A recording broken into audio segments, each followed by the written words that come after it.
Hello, how are Hi, you? I'm good. I'm good. How are you? Do you want to tell everyone who you are, your name, Yeah, I'm Krishay Desai. and you are one of the closest people to me? Yep, I've known you for I think 5, 6 years very well now. Oh, I don't think it's that long. It seems that long, Yeah. but it wasn't that long. Because 5, 6 years ago was probably COVID. I Oh didn't know you yeah. during COVID. Was it more like 3, 4 then? Yeah, I feel like my sense of time gets lost sometimes. that's okay. And for anyone who's listening, this is the first podcast in English as well. Oh yeah. Yeah. Yeah. So although we knew each other since childhood, Yeah. we really got to know each other since like the last 3, 4 years, is what I think. Yeah. I think you were in the Gulf when I moved to India, and that's when we first started talking seriously. Could be. Yeah. In Yeah. my sense of like, I know things happen, but I don't know when they happen exactly. Yeah. So I'm not sure when we started to talk seriously, but it was Adrit's birthday when we met. Yes. Yes. I Me, remember that. you, Nikhil Bhaiya, Yeah. and Dhanvi, and all of us met then and since then.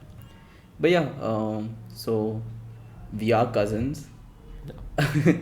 but I see you more as a best friend, I can say now. Yeah. To me too. I think you're Yeah, my closest confidant in Mumbai. exactly. Same here, yeah. And other than that, I know you very well, but I don't think everyone else knows you pretty well. But so, do you want to start talking about your childhood a little, just briefly? Yeah, I mean, in my childhood, I feel like it's a broad subject, but I think one of the most distinctive aspects of it was just how many places that I grew up in. Yeah. There were like 4 or 5 different countries that I grew up in, and I spent at least a year or two in every one of those places.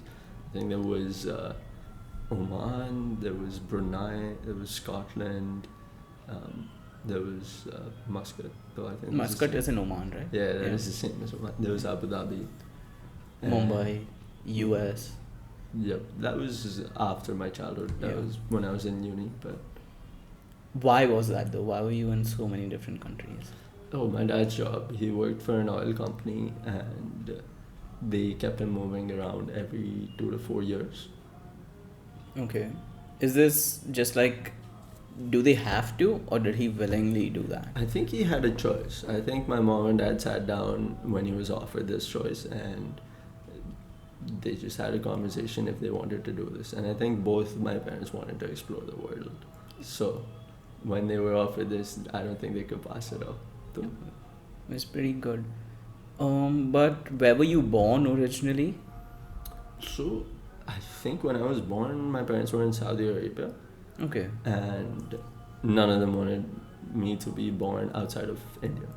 So my mom came back here, stayed here for 6 months, and that's where I I was think that's what usually happens in our family. born. Like recently, I'm not sure who I was speaking to, but that is always the case. Like, whenever a child is about to be born, at least in our family, Yeah. the mom goes back to India or her hometown, and then she lives with her parents, and then the child is born there. Yeah, I think it's something to do with the fact that like once a kid is born, they want them to spend a lot of time with like the whole massive family, as opposed to just kind of with Yeah. the small. Helps with development, Yeah. getting, yeah. So so after you were born in India, I'm assuming Mumbai or no? Yeah. Mumbai. Yeah. Do you remember where you went to next? At what age? Yeah. So after that, I think I went to Abu Dhabi, Okay. and I was still the age of 2 or 3.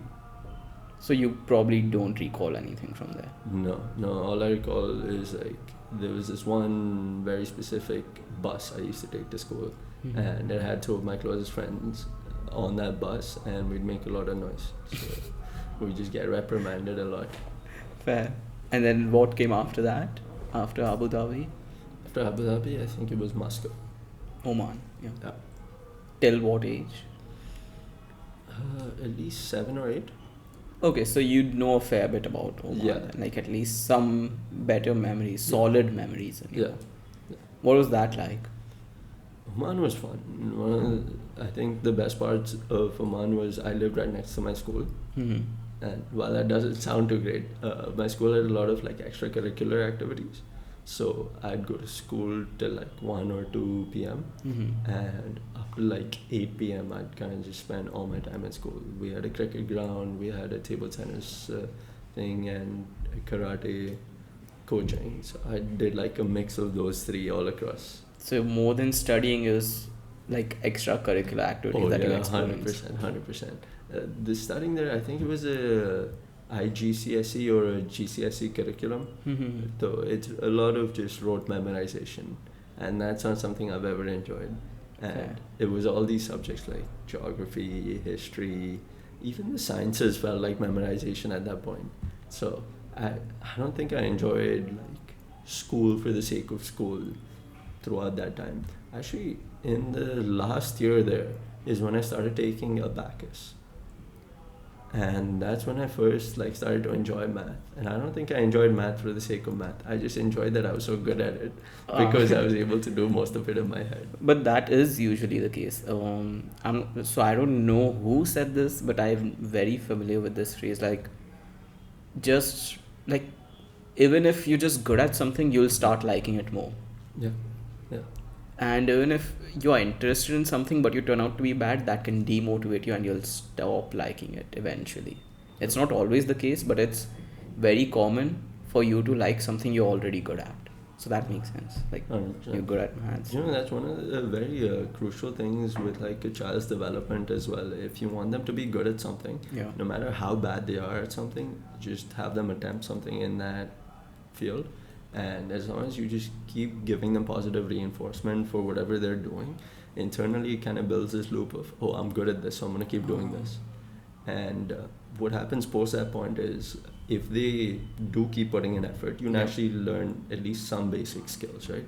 And there's a point where you kind of get to test those skills against other people if you follow that field enough. And if you do even remotely successful in Better than average. Yeah, better than average in that task, a little bit of an ego gets built up, at least in a kid's mind, of I am good at this. Yeah. And then there's a protectionary ego that comes along as I need to stay good at this. And that kind of is what like sets the loop in the child's brain of I'm gonna keep putting in effort so I can keep staying good at this. And that's when you can kind of take off the gas pedal of giving them reinforcement and just kind of leave them be, and they'll go and like learn themselves, and they'll go and try and figure out how do I stay on top of this. So at first, let's say even if they're not that good at it, but you keep positively complimenting them, reinforcing them, Yeah. then they'll naturally be like, oh, I want to focus more on this. Then they'll get better because they're focusing more. Then when they compete, if they're better than average, they'll keep on. 100%. Interesting. It doesn't necessarily mean you're gonna kind of create this like curiosity in them for something that they don't have a natural curiosity for. But it does mean like if someone's really lacking in something, and what happens is you get a lot of negative reinforcement if you're not doing well. Yeah. Right? And a lot of people are going to be telling you like, hey, you're not doing this right, and you're not doing this right, and you're not doing this right. And to a kid, that's detrimental. It just kind of messes up their whole psyche loop. And when they keep hearing that, it kind of becomes internalized, and there's a lack of effort. And Fair. I don't think I need to explain why that would kind of Yeah. spoil your whole trajectory. But the contrary to that is if you're really bad at something, or if you notice a kid is like struggling to accomplish something, and you start complimenting them that, hey, you know, you're actually surprisingly good at this. Especially when they put in a little bit of effort. You don't want to do it without any effort, because then they're just naturally going to believe, oh yeah, I'm pretty good at this.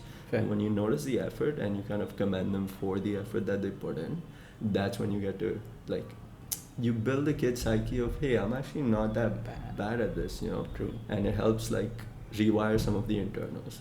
And if you can kind of nudge them in the direction of like, oh, you know, you're pretty good at this, like if you did it this way, I think you could be even better.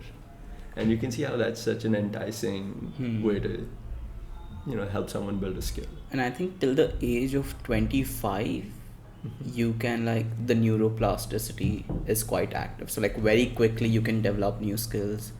You can change yourself. I'm assuming it'll be a lot more easier when you're a child than when you're an adult. But I think it's still the age of 25 where it takes place, like where, like your habits, your characteristics, development till the age of 25, you can nudge them and like change them easily. After that, it's difficult. Yeah. I think even until the age of 25, it's not like a static or like a consistent growth period that just goes from 0 to 25 where you lose your cognitive. I think throughout like history with psychology, there's been different psychologists that have come up with different stages of growth.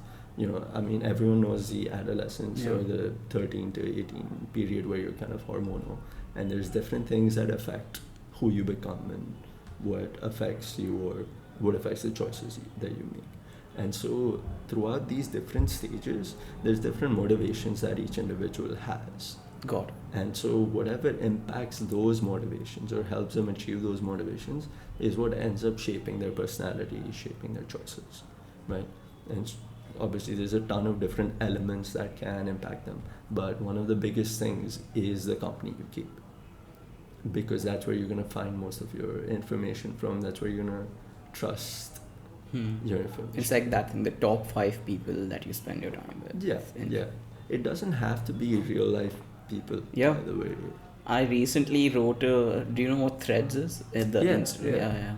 So I started for this, like I have a profile on Threads, which is the Nandan Bohra official, which is like based on this podcast only. So I'm starting to write like just my thoughts on Threads. My first thought was that a very famous quote is, you are the average of the top 5 people you spend the most time with, but don't mistake it for the physical people, because nowadays like social media and internet, who you watch is very important, and who your idols are very important, because you make those decisions when you're like 13.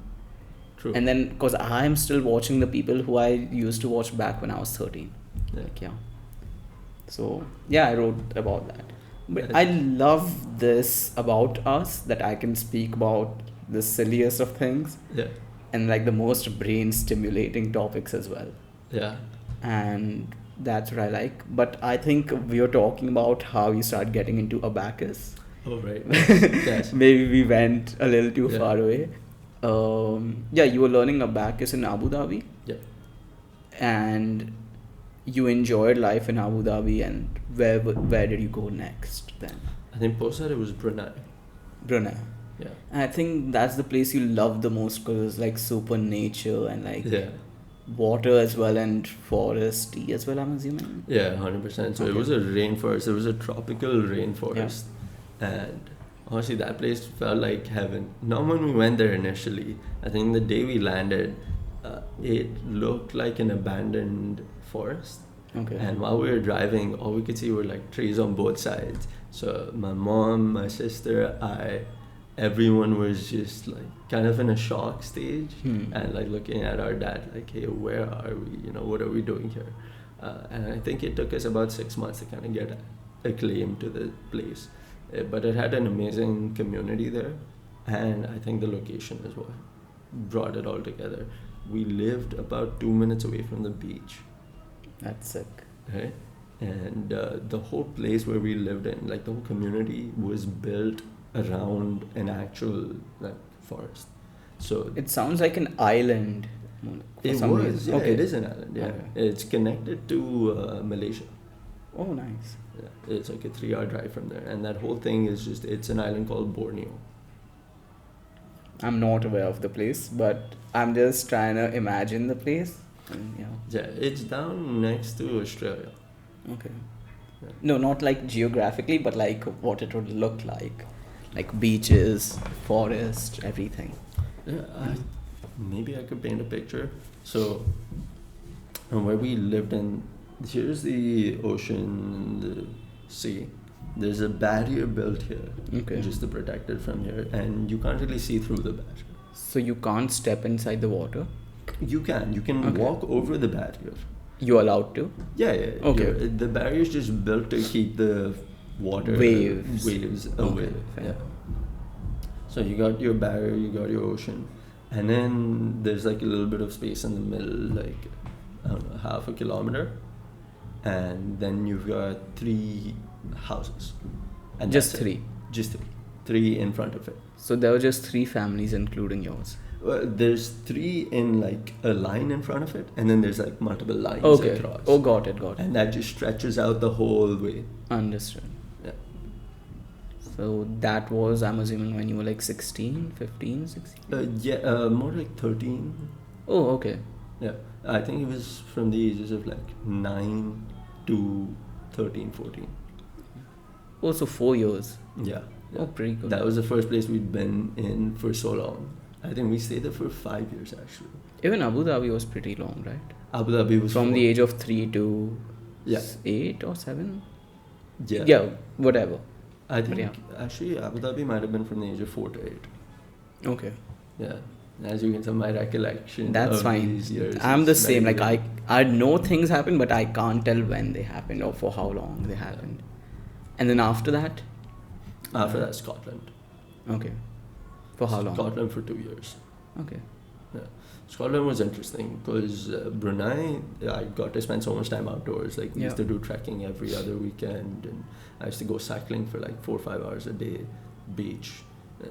So I spent most of my time outdoors. Scotland, it was completely the opposite because first of all, I was entering my AS levels, Okay. which over there was, I think it was a different board. So it was pre-IB. And so most of my time was just spent studying. Besides that, the weather was very severe. Rainy. Yeah, Gloomy. consistently yeah. The gloomy part I didn't mind as much because I had an excuse to stay indoors. Oh. And at that point, I don't know why, but I didn't feel like spending a lot of time outdoors. Though it might have had something to do with like the neighborhood that we were in. It was definitely a slightly sketchy. Neighborhood. Yeah, our house was well protected. We had like gates and stuff on every side, and we had walls protecting. But it's still like my parents would tell me, don't go out at night, like stay indoors. So I think about like 6 or 7 p.m. everyone would be inside. And it must be cold. So like from where you came from, tropical to somewhere cold. Yeah, it was very windy and rainy. I remember like walking felt like a task sometimes when the weather was bad because you're just walking up against the wind. Yeah. Yeah. And then after that?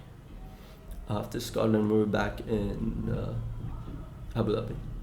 Back in Abu Dhabi again. Yeah, for 2 years. And then? And then I was in Mumbai for 6 months. Yeah. And then I went to uni in the US, Indiana. And how was that? That was fun.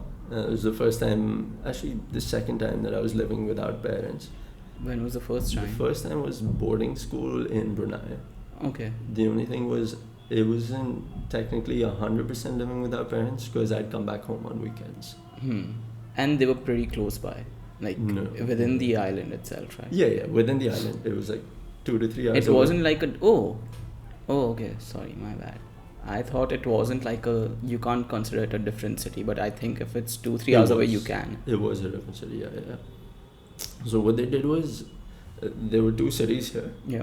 They found a place in the middle, just carved out a massive area there, and just turned it into a whole like massive school. Okay. It was one of the best ones there.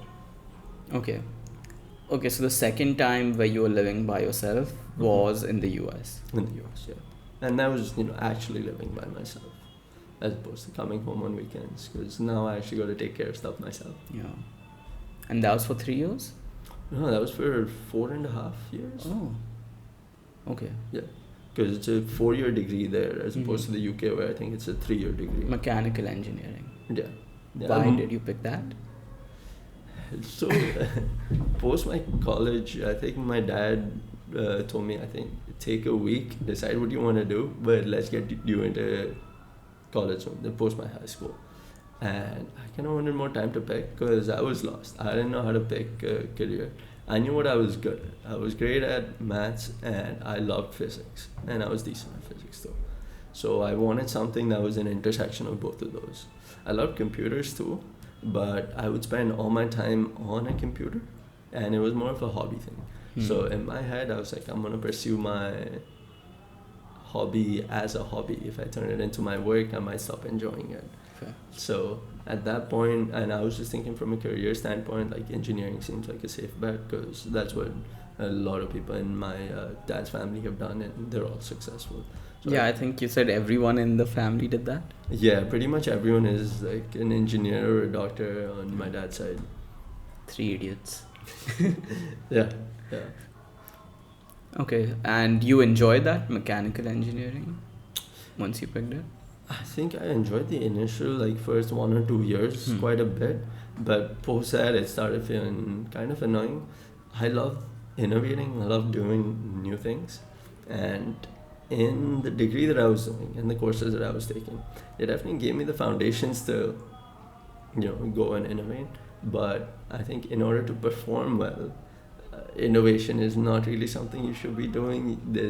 Engineering is here and it is the way it is Yeah. because we figured out a lot of things in the past and now we know how to do them. And there isn't a specific reason to do everything differently. You still want to do your foundations exactly as they are to a very high level of accuracy and precision. And the better you can do it to that level of accuracy and precision, the better an engineer you're going to be.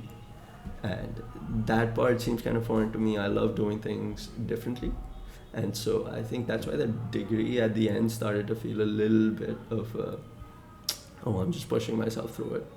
Though I feel like a lot of things that I learned are still things I remember today. And one of my favorite things was learning the processes and how to design a system. Hmm. Although they were more like mechanical engineering Yeah. related systems, I think a lot of principles of how to build a system kind of apply to any sort of system you're trying to build. And I assume that even like in technology, if you're trying to build a system, the principles might stem from engineering because that's where we've come up with most of the philosophies of, oh, here's how you want to do it, here's how you want to make your decisions when you're trying to build something. And about the systems, I think most successful companies, like pick any, even whether it's in finance, they'll have a system. Like most of the time, even if from the outside it seems like, oh, every single case might be different, you go through it in like certain steps. There's always a system, and I think that's the difference between major successful companies versus the startups, maybe, or like people who might try a lot but still fail because they don't have a certain system. So like that skill can be applied literally anywhere, like Yeah. any company, any place, any work you want to do, even new habits or something you want to form personally to from personally to a large scale. Systems are like, they'll help you get to where you want to get. 100%. And I feel like it's very it's an imitation of how our brain actually works. I don't think there's anyone out there whose brain just works in a random process, unless you're someone that's like really, really out there, which I don't think the majority is. I feel like everyone's brain follows a pathway when they're trying to deal with like a particular problem at hand. And so a system kind of replicates that. You basically just force that pathway of, here's the path we're going to take, as opposed to a different path. On that note, I guess you could customize a system to an individual. Yeah. If I go back to like in the US, I think that's when you said you were independent for the second time, but really independent by yourself. And I think we've had a conversation earlier where you said that's where you feel like most of your growth Mm-hmm. personally also happened, and that's what shaped you the most. Yeah. Like, we were discussing this on, I don't know when, but we discussed that from this age to this age is when we feel that that impacts a lot of our things, like the things we start to like in terms of, let's say, music, the kind of people we want to be around, the culture, what we want to do, even what we want to study and everything. Yeah. How was that experience there, other than the mechanical engineering part, just like your personal development? Honestly, that was amazing. It's the first time where I could come up with an idea and I could go and implement it and test it myself without any restrictions. And I think the main place where I did that was my hobbies, where I'd pick up a hobby and I could go as all out as I wanted to in that particular hobby and see how far it took me. And there was no one that could say like, hey, don't do this or don't stay up the whole night learning about photography. You have school tomorrow. I think without those restrictions, it just let me pursue what I wanted to a degree that I was just never able to before. Complete independence to go after your curiosities. Yeah, yeah. How did that change your relationships with like family or like people? Cause I feel like earlier you might have been a lot more like protected, Mhm. and then let's say when you went to the US and then when you came back, it might have been like a slight shock for people who might have known you before the US and not during that period and then right after. After, yeah. Because I'm assuming there would have been a drastic change. Yeah, I think that's a great question because honestly, I don't think I've ever, at least growing up, I never had a very static personality. Yeah. And there's good reasoning behind that, which is most kids have a personality that, and has a lot of elements of where they grow up and who they grow up around. And for me, that was definitely something I struggled with a lot as a kid, which was learning what was normal in the place that I was in. Belonging somewhere was difficult. Yeah, although I don't think I cared too much to belong. I think I was happy just being myself. I think I still feel that way. I don't think I care too much to belong. Maybe that was something I had as a child, but it's not a feeling I remember. Okay. I think my thing was I didn't enjoy standing out. I was happy to stand out inside my head of like, oh, I do this differently, or this is So how you I grow. didn't enjoy standing out, but you Correct. didn't want to belong to a Either. group either. Correct. Isn't that contradictory? Kind of, yes. But in my head, belonging to a group means like adapting your personality in order to like fit in. Oh no, I would say that would be more like being yourself and then finding people who are more exactly like who you are. Yeah. I think the second is not something I was able to find until I moved to college. Okay. Because there's a lot of elements that affect who you are, right? And I think the elements that like made me who I was were not shared elements in most of the communities I was in. Especially because like I'd be influenced by elements in my previous country. Correct. And when I moved to a new country, there's suddenly like these new elements that I gotta watch out for. So I think that's what I mean by like I don't feel like standing out, which was just identifying what these new elements are and like learning what the most important aspects of these elements are to the groups around me. So I could kind of slowly, learn how to be adaptive or just be mindful about those elements specifically.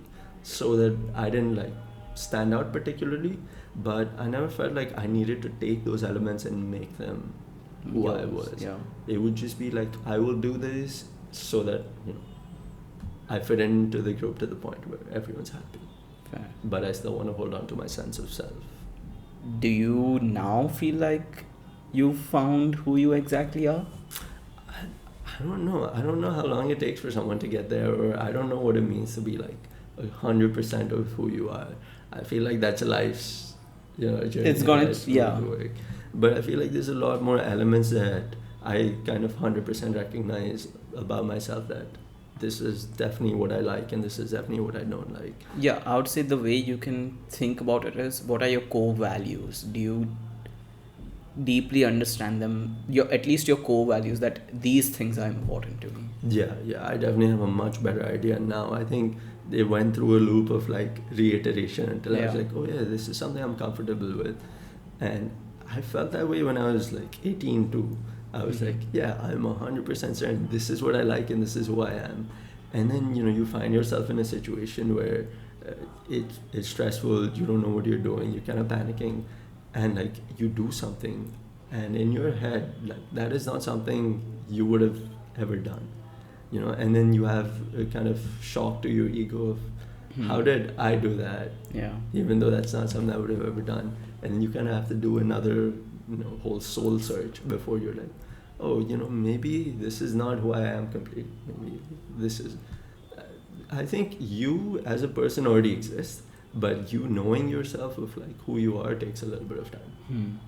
Of like- Self-reflection. It's a consistent thing. Like I don't think you'll have, as you said, you'll never 100% realize that this is. You'll keep on changing. So you might think in your head that if this situation arises, I'm gonna react like this, but when it actually happens, you might not do that Yeah. because you're under a lot of stress, and how you react then you wouldn't know. Yeah.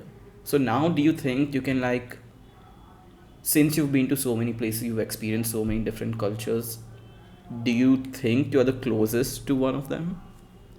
Whether it be India, the US, Abu Dhabi, Brunei.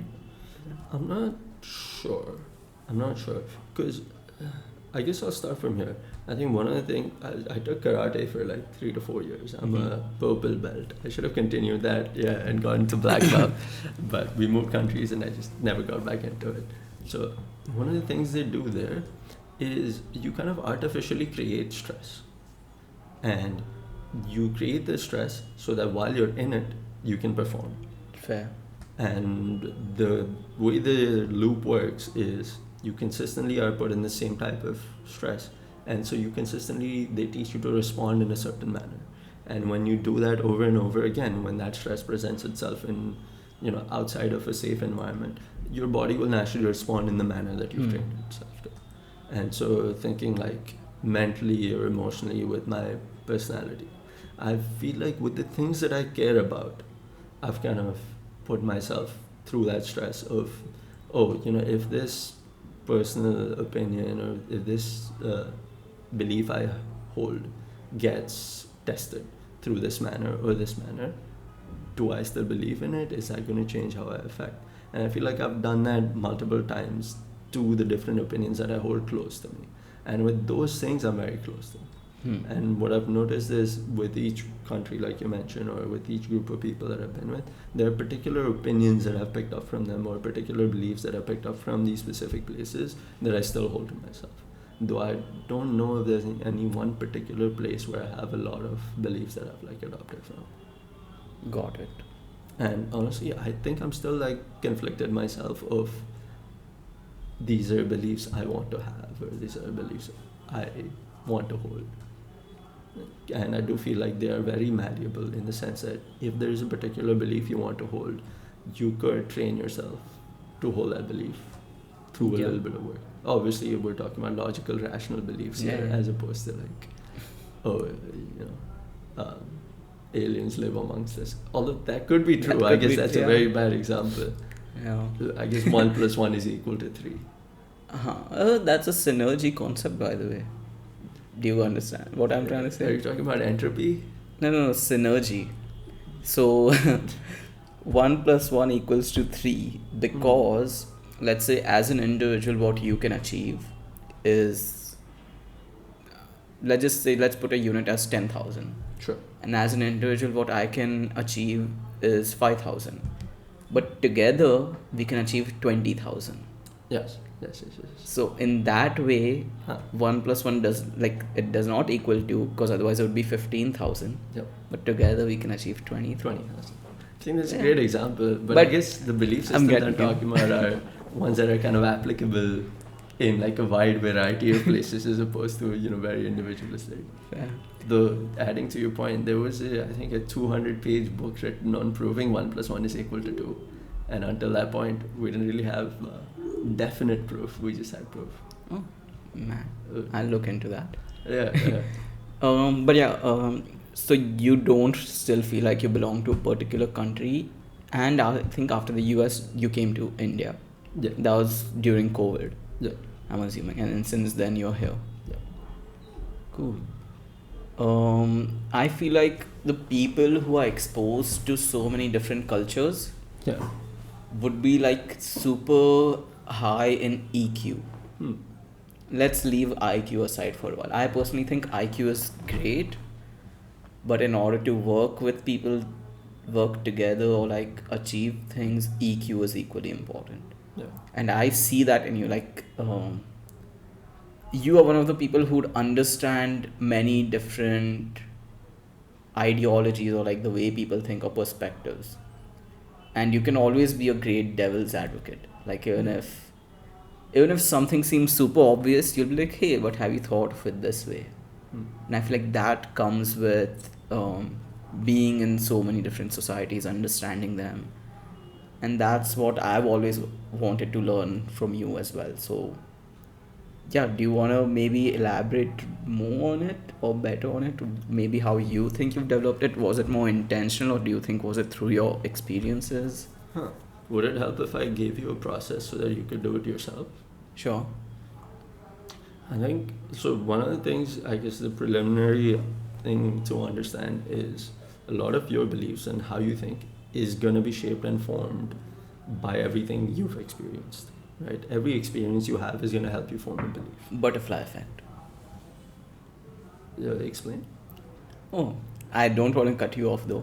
Yeah. But the butterfly effect is basically if you go to the past and change even a very small thing, the future is going to be completely different. Different.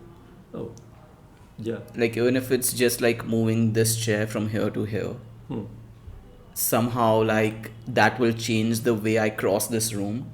Oh, yeah. And because I went in a different direction, instead of going to the kitchen, I went to the gate. That would change what I would have done after that, and then 100%. in a way that would change my complete future. So, Yeah. Yeah, 100%. Like if you take a different decision and it takes you down a different pathway, you're gonna adopt like that pathway. And that's one of the things where, if you notice, like a lot of people when they marry, Yeah. they look at career, Hmm.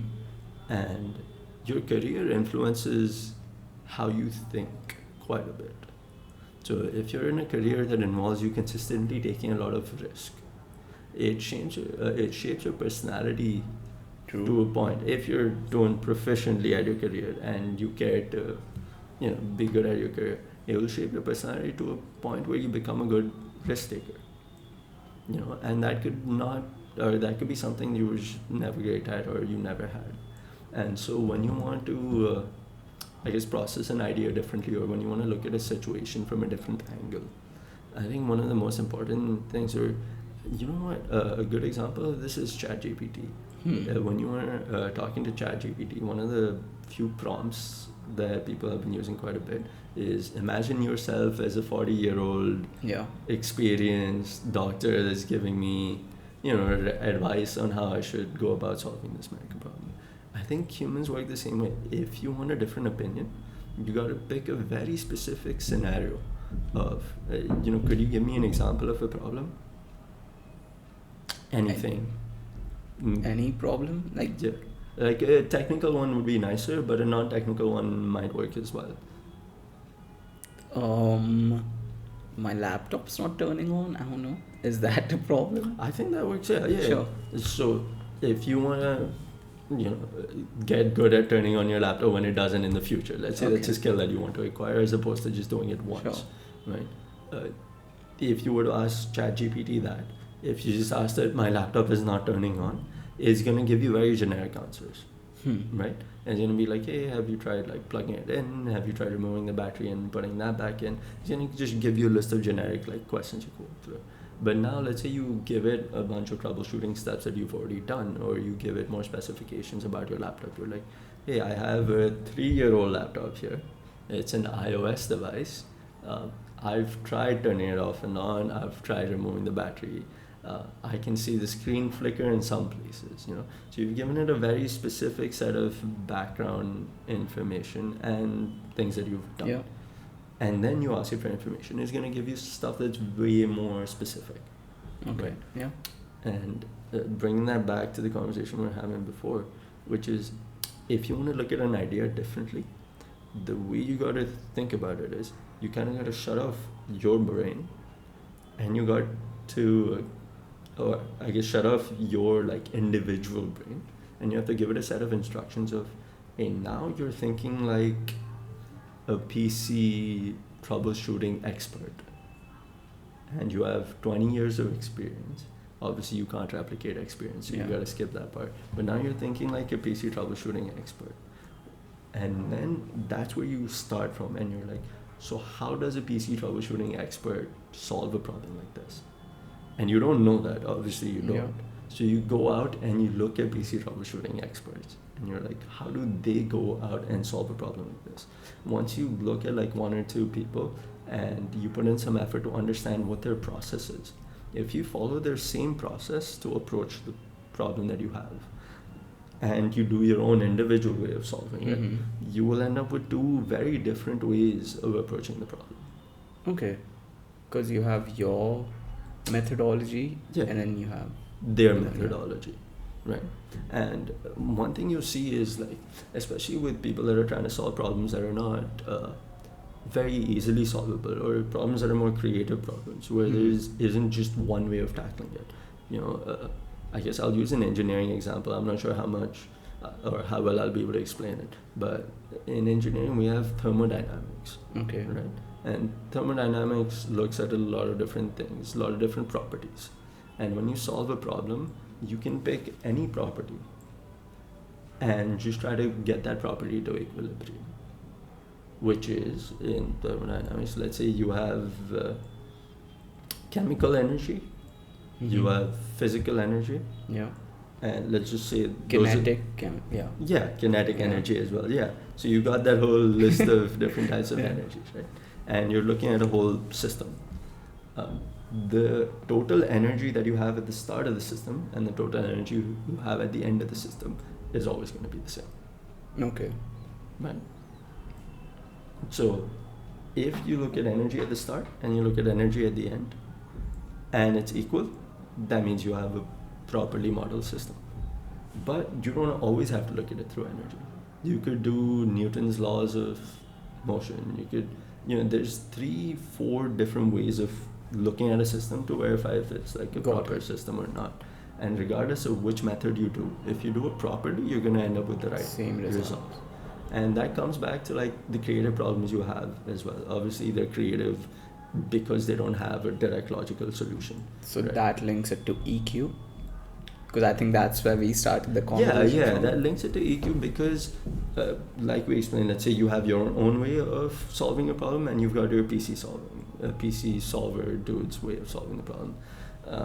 Let's take a more creative problem at hand, and what you've got is you've got these like 4 or 5 different professions, right? And they each have their thinking of like, this is how I would solve it, right?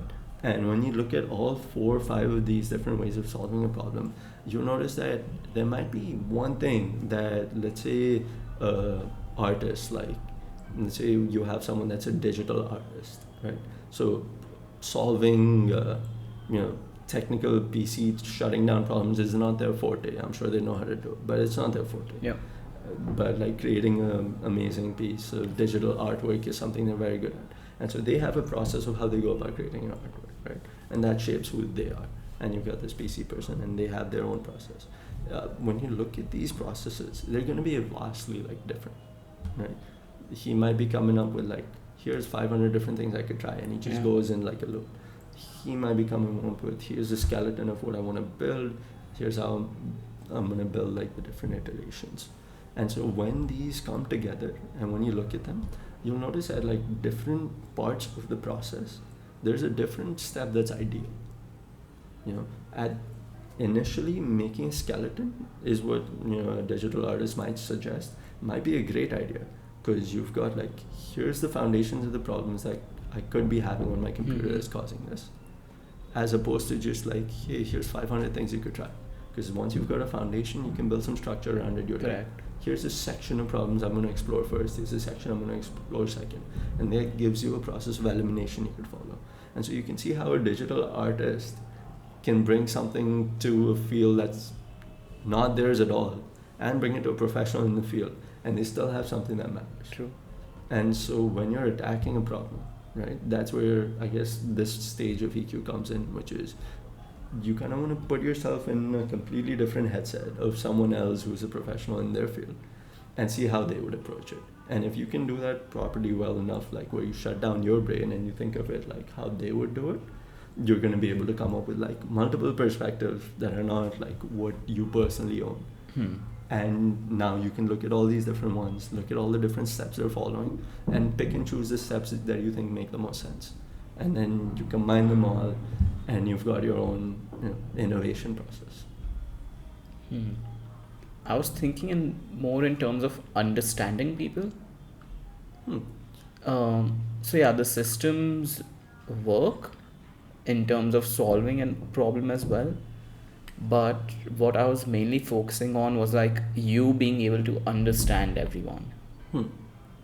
Like that kind of EQ where so someone might act completely differently from what I would know, but you would be then you'd be like, hey, you know what, maybe that's not completely insane, because we don't know where he comes from, his upbringing, and when you know that, you're able to understand people better, and I think you do a great job at that. And I was wondering if you do it like you got to it intentionally, or was it through experiences, is what I was trying to Yeah. get at. Oh, that Yeah. way. I think experiences definitely push me Yeah. to like gain that skill.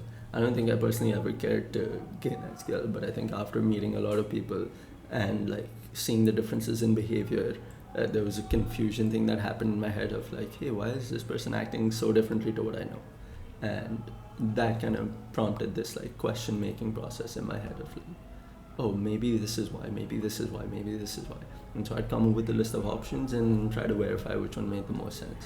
And over time, that process just kind of became internal of like, oh, here's the most likely reasons why they're Got it. that explains their behavior, and so on and so on. Yep. So when you compare EQ to IQ, which one would you say? Of course, the best answer is both of them Sure. are equally important. But then, do you personally think one is more valuable to focus on than the other, or is it different for different scenarios? I feel like that would be the best answer. Yeah, But I just want to get your perspective on how much you value each one of them.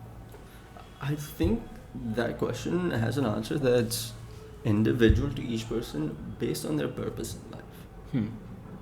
Right. So if you want to accomplish like a very technical marvel where you're focused on something that's related to very logical stuff, not related to people at all, you're looking at the sciences, like you want to work in a lab, IQ is going to help you a lot more there True. than EQ.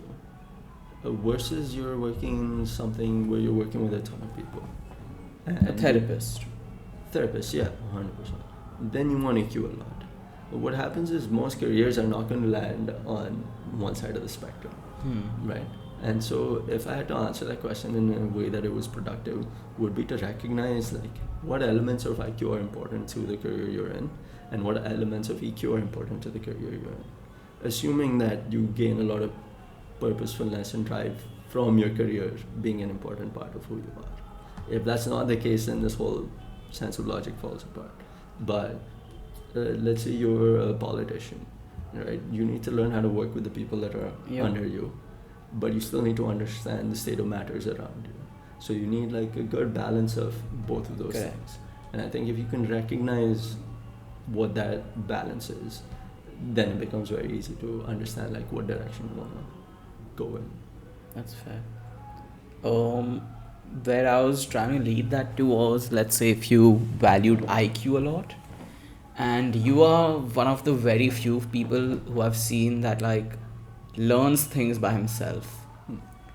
So like you don't need a formal education to understand things, but the topics that you're curious about, like, or even if I come to you, hey, I don't understand this, can you help me with this or something, instantly you're able to like, if not give me the answer, at least show me that, hey, these are the steps or process you can follow to get to where you want to get.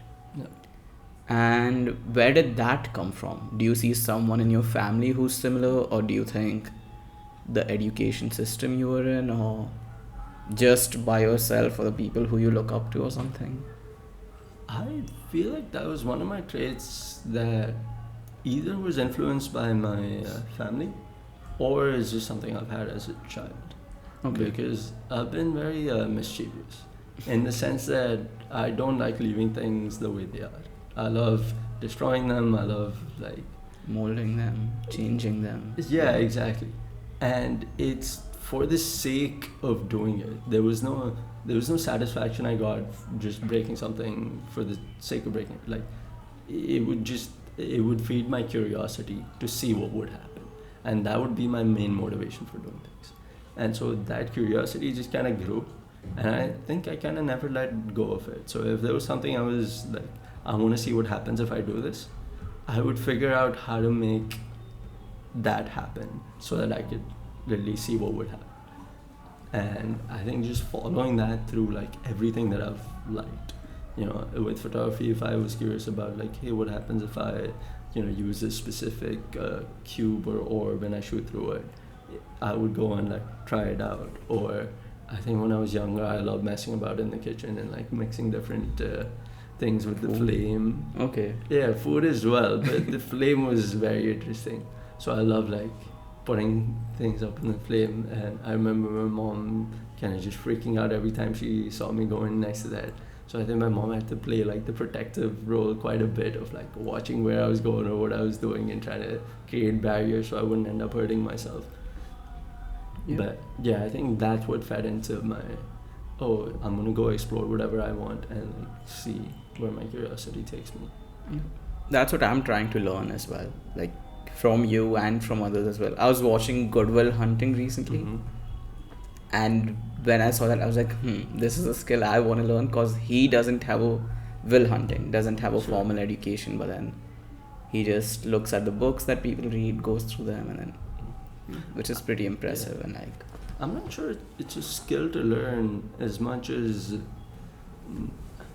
I think with the Trait. schooling, not even a trait. I think curiosity is something that every child has. yeah, You know, I don't think anyone is born without curiosity. Everyone likes to do X, Y, or Z. You know, and they've always loved it since a kid too. But what happens is over time you're told like, hey, do this or do that, and you kind of lose that sense of self or lose that sense of inner joy that you get and from you experience. accept things as they are. They're Yeah. like, hey, we've been doing this for years, we know better, this is how it should be done. Yeah. And you're like, oh, okay. Right, and it pulls the joy away from Yeah. you. I think if that's something you want to get good at, I think it would be more of a kind of getting back in touch with that The side of childhood, you, yeah. yeah, that enjoyed doing stuff, you know, and you do it the way that you enjoyed doing it as a child. And what will most likely happen is like if you do it enough, through enough iterations, you'll figure out what works and what doesn't. You know, you don't always have to take advice from someone that's good at it. As long as you just consistently keep doing it the way you like to, you'll reach a point where you get stuck and you're like, hey, what could I do at this point, you know? And then you find a solution that works. It's never going to be something you're going to have to teach yourself. It just works, so your brain will remember it, and you just move on till you get stuck again. And when you go down that path, I think that's one of those things where people say like, oh, it doesn't feel like work. I'm just doing it because it's fun. And that's how it feels. And all problems don't feel like obstacles. Problems feel like opportunities where you can figure out something you didn't know about something that you love.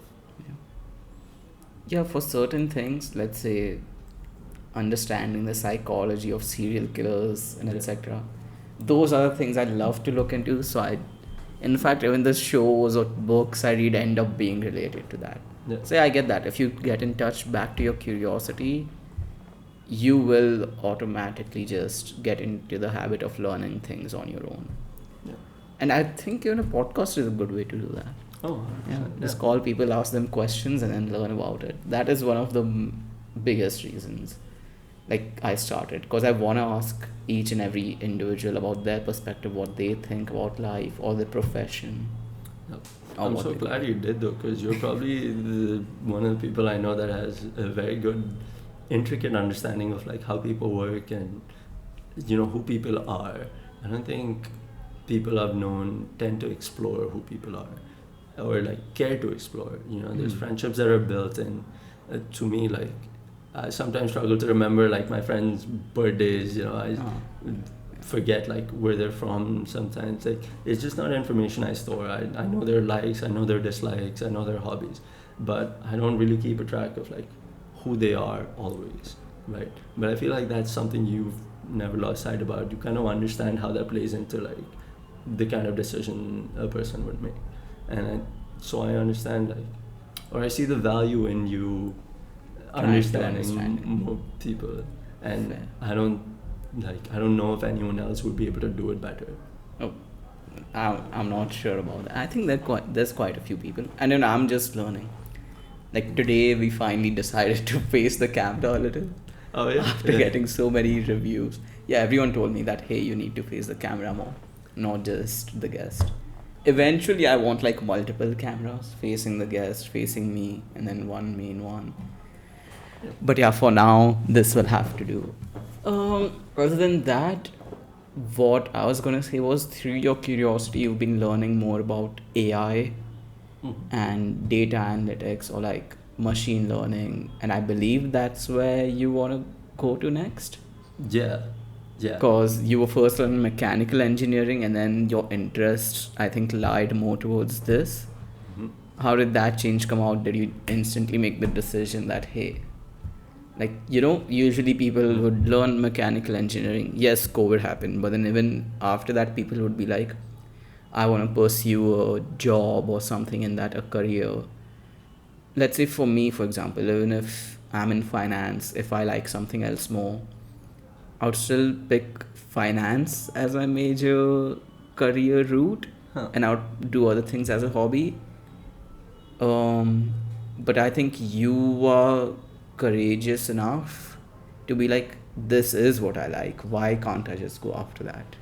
Yeah. And yeah, I think maybe if you I can. think for me, I just got lucky. Like, we were having a sort of semi-related conversation about this before, where like, if we could have any superpower, what would we have? Yeah. And one of the things I mentioned was like, if I could put in 10% of the effort and get like 90% of the results, that would be amazing. And I think the world has evolved in that way. At least when I look at engineering as well, like, if something took you 10 days to build before, you possibly have the technology to do that in like 1 day now, right?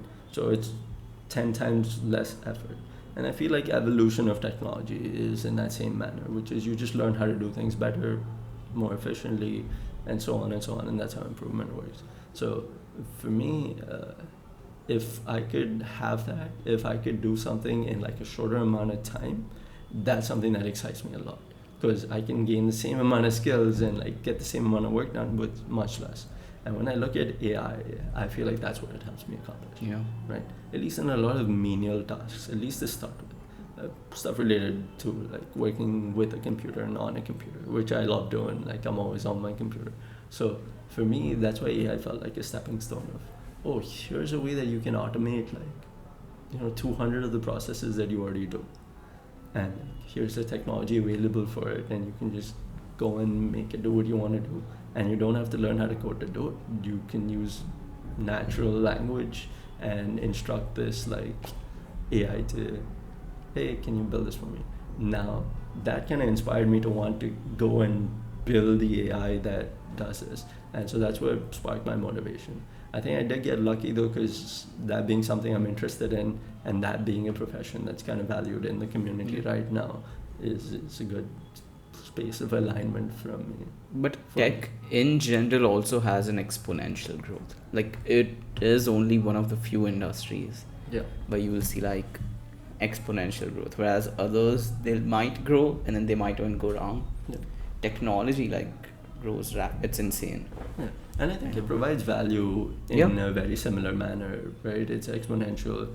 If you have a technology improvement to a business that relies on technology, it helps your business grow exponentially. And I think that's the value that it brings. So if it didn't do that, if it didn't bring you exponential growth, it wouldn't be a field that would exponentially grow. So I'd assume like in a field where tech isn't used primarily, where tech is just kind of an assistance tool, if technology improved there, it wouldn't really grow as big. Got it. Which we might actually see. I think we might actually reach a point where technology reaches its kind of peak, where the amount of value that it adds to our daily life or to what it can do for us is going to start like diminishing. Like right now, a technology improvement might improve our life by like 100%. Like let's say you have tractors where you have to run it manually across a field for 2 days a week to get a harvest of all of your crops, and the next thing you have is like AI that'll do it for you.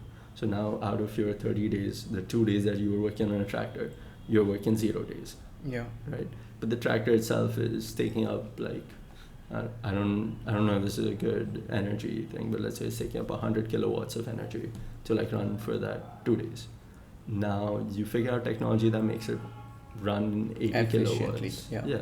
The amount of impact it makes to your life personally is going to be the price of that 20 kilowatts, right? Correct. Versus the current technology that saves you the 2 days has this like massive impact on you because you don't have to spend this.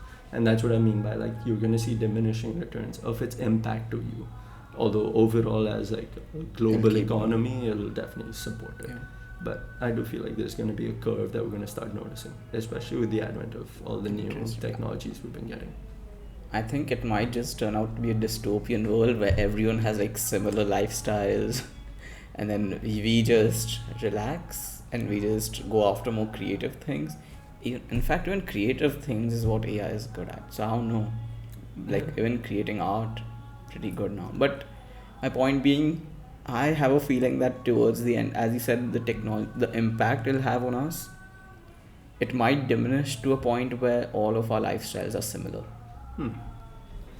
Like, I kind of agree, but I kind of don't as well. I feel like it'll be similar in terms of all the foundational needs that we have. okay. And, you know, we've got a set of foundational needs that a lot of psychologists have come up with, and a lot of people have theorized, like you need your food, shelter, water, and stuff. So maybe technology figures all of that out to a point of, you know, where everyone doesn't. Yeah. But I think it leaves us open to doing a lot more creative work. Like if you took someone that was working a very menial job, a very repetitive job, say a while back you had a position called data entry, which still exists in some places, but that person is, you know, just looking at text and typing it out. True. That's not a very meaningful position to have. You know, you put that person in any job that involves even a tiny bit of creativity, there's going to be a lot more motivation to go to work. You know, I feel like what tech's going to do is going to increase the basic level of work that everyone's doing. So if it was okay with just being able to type out stuff at one point in time, now you're going to have to be someone that understands not only how to type up stuff, but maybe how to use like a ChatGPT prompt or something that scans your document and automatically like proofreads or OCR recognizes all the characters on that document, converts it to this. And now your job is just to like make sure it's properly like correct. Reflecting, Yeah. Or you have someone that builds an AI that can do the reflecting or the correction by itself. And now your job is to learn how to use that AI so it can do it. And so all the tasks that you have just become faster and you can like do it easier. And so that just opens up more time for you to do other things. More creative things again. Yeah. Or just leisure time. Yeah. Either one you want to pick. Which I think will be a better option. Like if you ask everyone that's working today if they would like more holidays, I don't think we're going to see a lot of people that are going to complain, you know.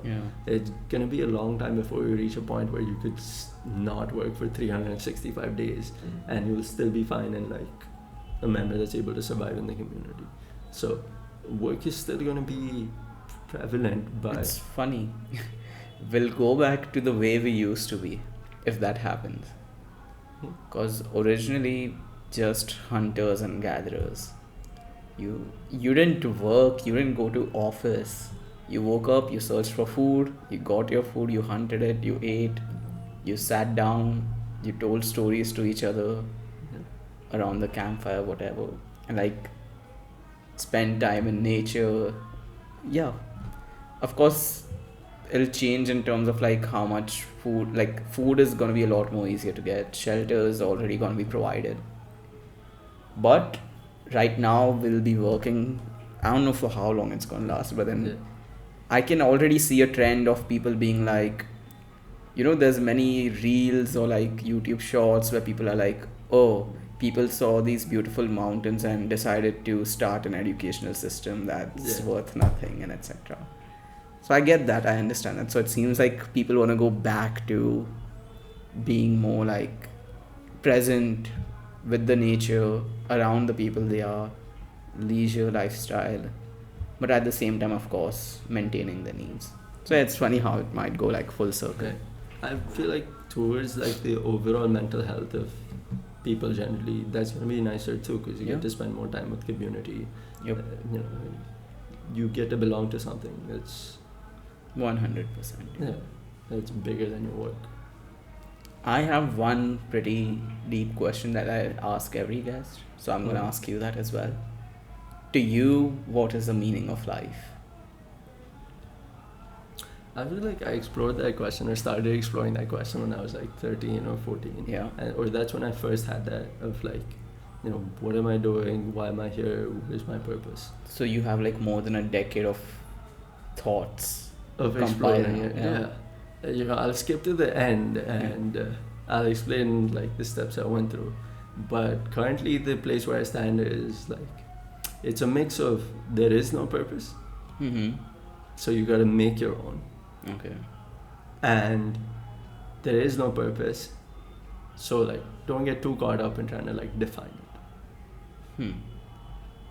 It's a very, I guess, niche in philosophy of like, hey, you can do what you want to. You're gonna be here for a very small amount of time. Your existence is nothing but like a mere speck in the whole timeline of existence of the universe. So it's not like you matter a whole lot. Humans are here today. Like our civilization exists, and there's gonna be a point where like our civilization ceases to exist. 2 billion years and we're gone. So what we do, the time that we have, in the grand scheme of things, it doesn't matter. So you got like 100 years, 80 years, just experience it, like do what you want, just have a meaningful existence to yourself. And if your existence is meaningful to you, like you've lived a successful life. Fair. I don't quite agree with the second part, where there's no meaning, so don't think about it. Because this question bugs me so much, I can't stop thinking about it. The first one would still be a better answer for me, that create your own purpose or meaning. But yeah, interesting. Two completely different in a way. Like one is, hey, create the meaning. The other is like, there is no meaning, just do your best, live life. There's so many different ways or like philosophies of how you can approach that question. I think one of the basic places that most people tend to start is through religion, where you're living for others, you're living for yourself. It's like a mix of different ways you're living for God. You have a lot of, I guess, people, entities, things to live for, and you kind of learn to care for something besides yourself. True. And that's the first part of exploration that people have, which is like, I'm gonna make a decision that's just not purely for my self-interest. I'm gonna look at someone else and make a decision in my life that's gonna impact me, but for someone that I care about. And that's like, that's when your brain just like has this like growth stage. And then I think post that I went to like, what's a decision that's important to me, and why is it important to me? And once you explore that, you reach a stage of, how do I make this decision so that it's more in alignment with the philosophy that I hold, but it's something that I would never do. You're like, this religion or this philosophy states that this is a way to approach this problem. Okay. But that doesn't make sense to me. Fair. But I'm still gonna do it just so I can test it out or see if it helps me become who I want to be. Yeah. And I think you keep following down that path, you reach a point of like, if you want to become or like follow a certain religion or a certain philosophy or a certain belief to like the end, there's going to be decisions that you have to make that seem counterintuitive to you. Especially they won't be practical, I believe. Not always, yeah.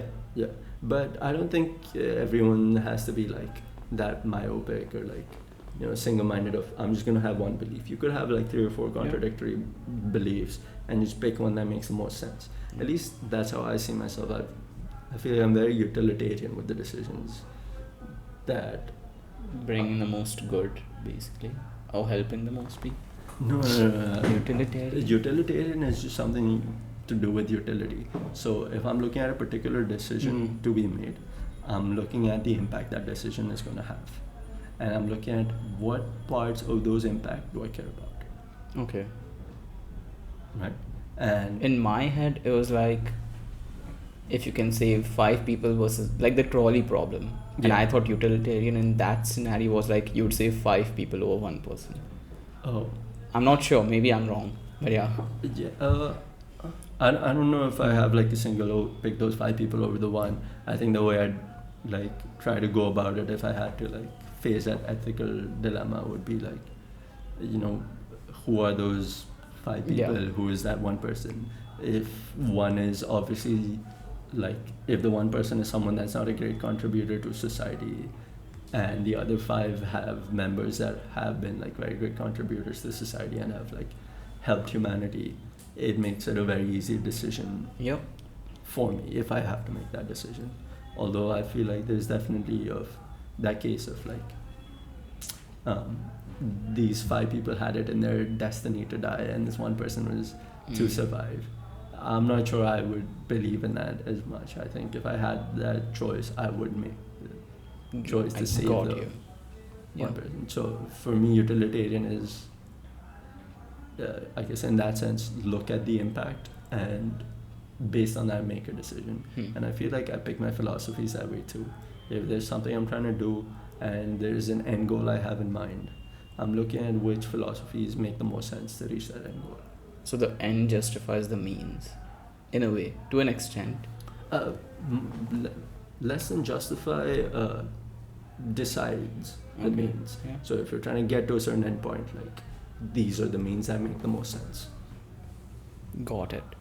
Yeah, I think our conversation till now has been about not just yourself, but like talking about ideas, Yeah. like topics, which I love.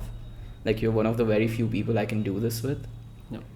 And for that same reason, I also made flashcards just in case like we did end up speaking just about you. I wanted to also have flashcards too, so that we can discuss certain topics and I can get your views on certain things which I might not have gotten yet. That sounds kind of fun. Let's do it. Yeah. So do you want to pick the first one or should I? Or No, do you want you to go pick a for it. random one?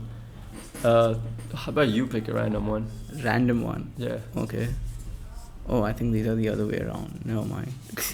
But yeah, so let's just pick this one. Cool.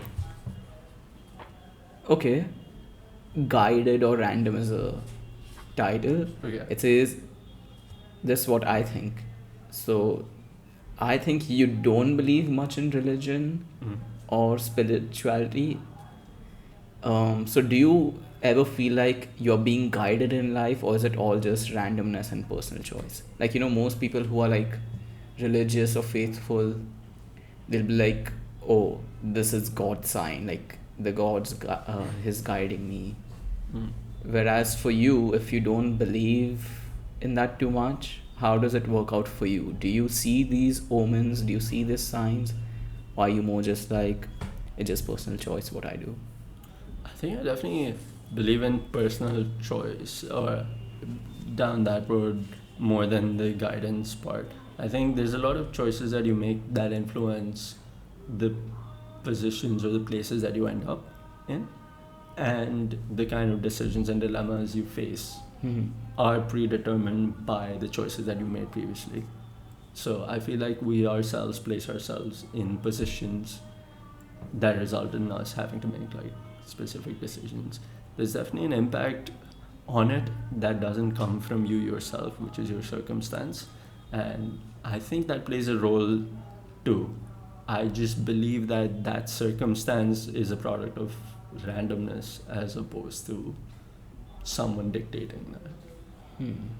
Do you ever so go with the gut feeling, or do you ever have one, or do you go with it, or do you try to shut it down and then just focus on the, I don't know, practicality, Yeah. I think, I don't know, this goes back to karate. I didn't recognize it had such a big like impact on my life. But one of the things I learned there was like the gut feeling is kind of a body's chemical reaction yeah. that gives you an instant feedback on something that is experiencing, right? And so a lot of sensory inputs can have quite a big impact on your gut feeling. And in my head, sensory inputs is something that's fluctuating and it's very temporary, right? So the way I think about like gut feeling decisions are decisions that don't impact my life on a much larger scale.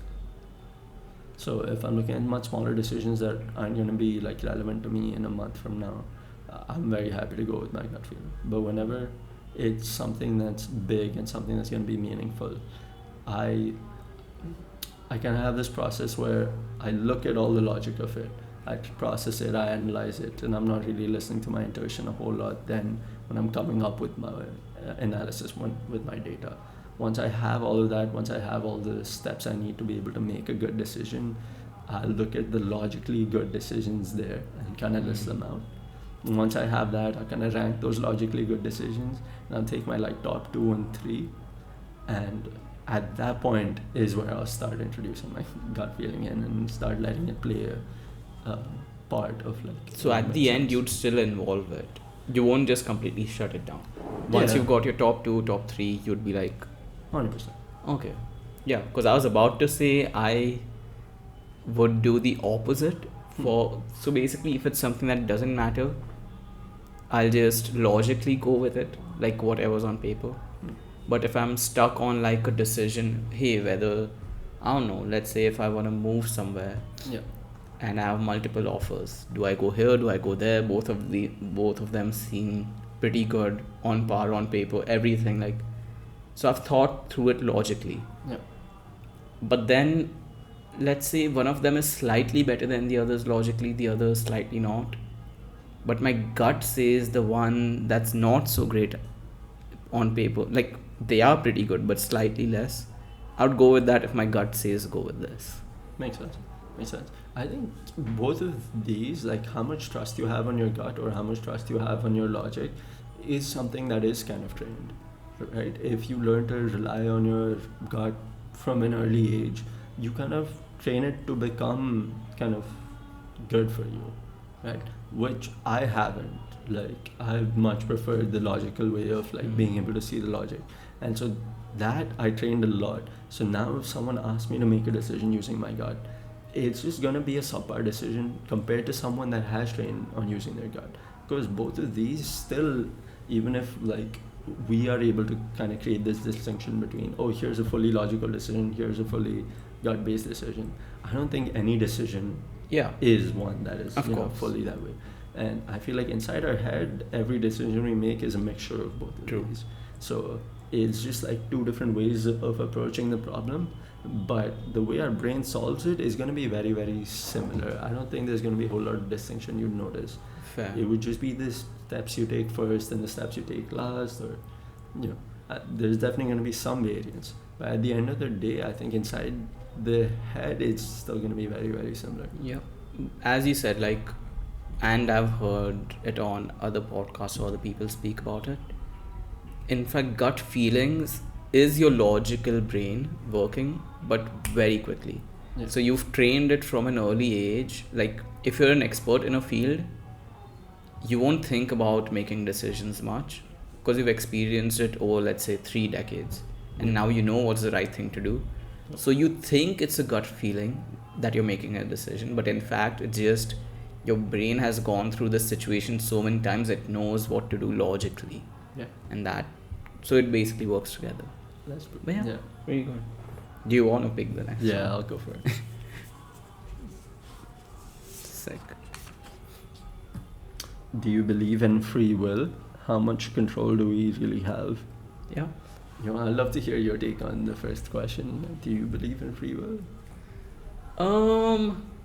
Again, it's always a spectrum. It can't be yes or no. Sure. But to an extent, yes. But there was a period in my life where I used to think people don't ever have choices. Mm-hmm. Because you'll face certain situations where you'll have to make certain decisions. Okay. So in a way, you won't have free will much because life is sending you a certain path and you'll have to go that way. But then again, at the very other end of the spectrum, I also think there's always a choice. So I think in the grand scheme of things, like largely, there's not too much free will. Yep. Because there'll only be a particular circumstance you'll face at a time. But then within that circumstance, you'll have choices that you have to make. Makes sense. I don't know how else to put it, but in the wider, like overall in life, not enough free will, but in particular situations, there is some free will, like how you want to go about it. I see that. I see that. So, your major trajectory of your life Yeah, is not determined by free will. That's what Correct. you're saying. correct. But there's minuscule decisions that come along the way is what Yeah. you have free will. Yeah. And when you say major trajectory, like what kind of things are you talking about? Oh, I was born in India, in Mumbai. I didn't have a choice Sure, to be born elsewhere already. sure. That already puts me in a particular culture, society, the way I grew up. So even if I wanted to be like, I don't know, it's a very weird phrase, but even if I wanted to be like, hey, I want to be more British or American, I couldn't. There's no free will there. And I've been born in a certain family, and even if I wanted to be, not that I want to, but I'm just explaining it. So, and if I wanted to, wouldn't happen. Because at least in the start, you don't make any decisions until I would say till the age of 18. You only make the Sure. small ones, and after that, you might have some more free will. But even then, you already lived so much of your life that you've been put into certain situations that you can't get out of. Just So, I mean, what's stopping you from like moving to the UK tomorrow, getting a I'll give you a British very simple example. Yeah. Most Americans would be like, hey, you don't like your life here, move elsewhere, go abroad, find a job, done. What they don't realize is the passport that they have versus the passport that India Yeah. has drastically different privileges. Sure. They can very easily go to Europe, find a job, work there, whereas we can't. Yeah. So even in those things, like it's not as easy.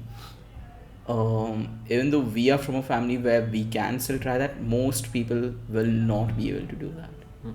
I feel like there's definitely restrictions in place for like everyone. It's not like everyone can go and do anything and everything.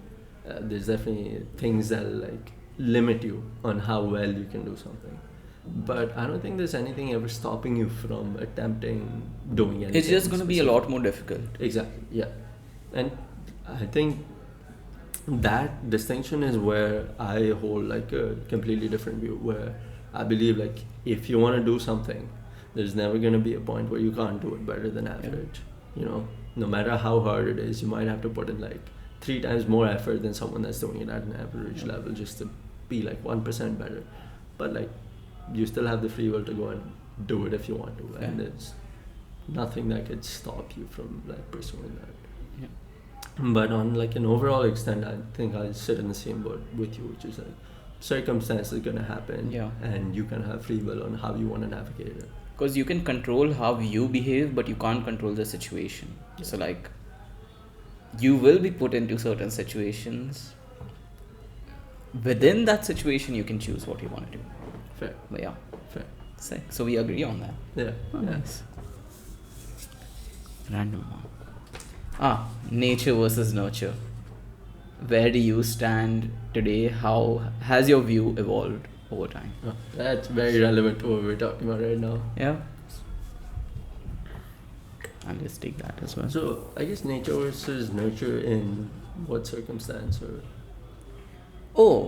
I think the world right now is, I searched it on Google as well. What do people believe more in? It's 50-50.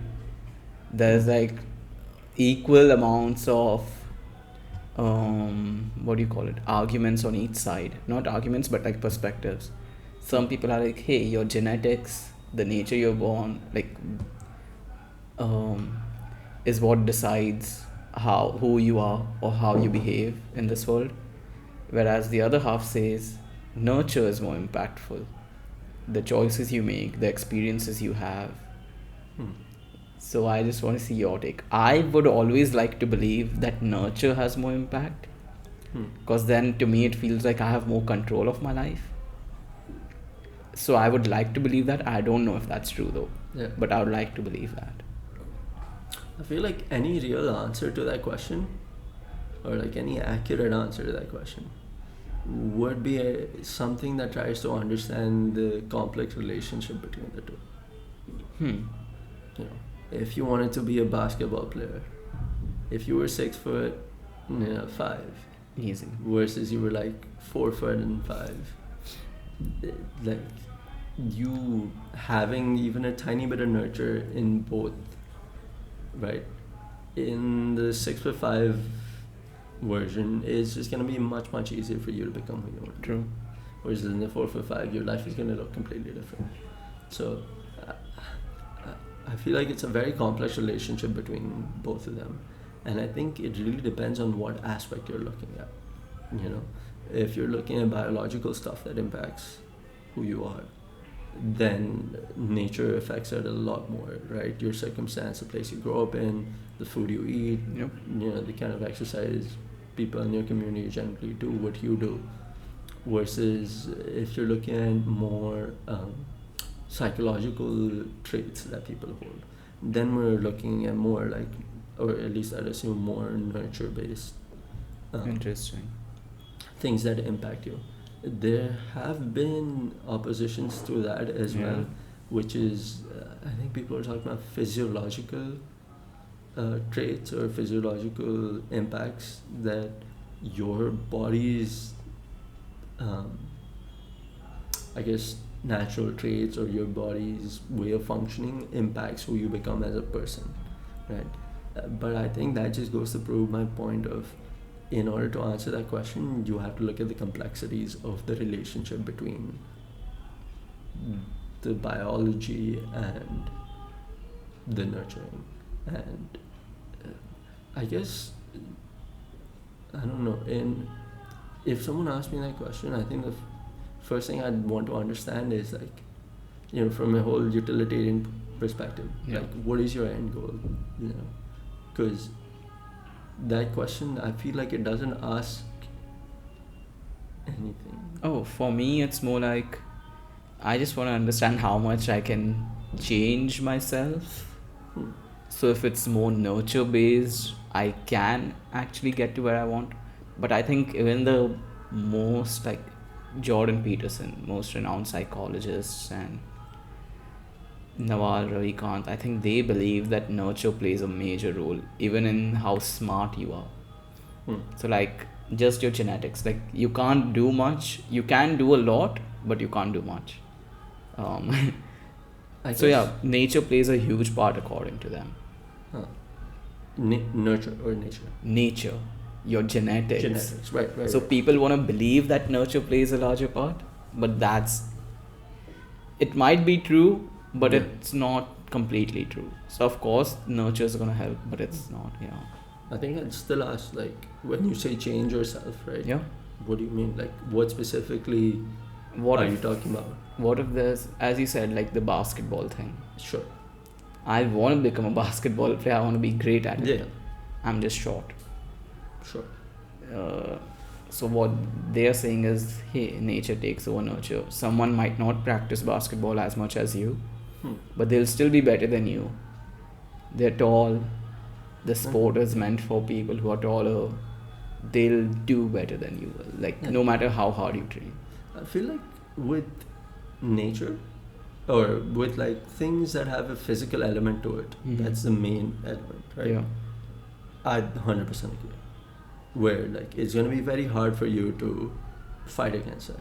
But I feel like with everything else, like anything that involves using the brain, it's all malleable.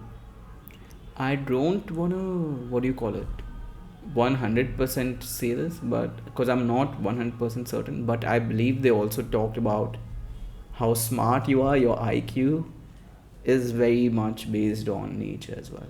I'll look into that more though. I agree. Like I'm sure IQ is has a lot of genetic elements to it that like impact how much IQ you have, but what I guess like I don't fully agree on is how much impact. Like obviously, if you're way below the average or something, I'm gonna count that as an exception. But let's say you're sitting at average IQ, and you wanna do something that like I don't know, what's the highest IQ thing you can think of that you could be doing? People always say it's no rocket science, so I'm assuming rocket science is pretty difficult. Yeah, I feel like if you gave me someone that understood English, Yeah, right, and didn't have any problems understanding English, yeah, and had up to like a 5th to 6th grade good knowledge of mathematics. oh, so me. Sure, yeah. Yeah, You like, I don't think you need anything more than that in order to become good at like interesting. rocket science if you wanted to. Because at the end of the day, it's just understanding stuff and like being able to, I don't know, process it and store it. And I feel like these 3 or 4 things are something that everyone has the capability of doing, and it's just like a cognitive skill. And since it's a skill, it can be trained. If it wasn't a skill, it can't be trained. And the place where like, I guess, nature comes into play is, in order to build these cognitive skills, you need cognitive foundation. So Yeah. if you've got like Alzheimer's or something and you're not able to store that information, you're looking at a problem. But in my head, most of these like cognitive deficiencies are not something that everyone has. You know, it's a minority of people that can't store information or process information properly. I would like to believe that. And I hope it's true. Yeah, I mean, I guess, how does it impact you? You know, is there something that like you found like, oh, this is something that I don't see? Oh, sometimes I just feel like I have to read things or watch things a lot more times Mm-hmm. to completely grasp them, whereas for others it might be easier to grasp them. I think so, I'm not too sure. But of course, there's other things where I grasp them easily, Huh. while others can't. But then, yeah. So it's your processing time Yeah. and your storage time. Processing time, storage time, yeah, sure. Storage time as well.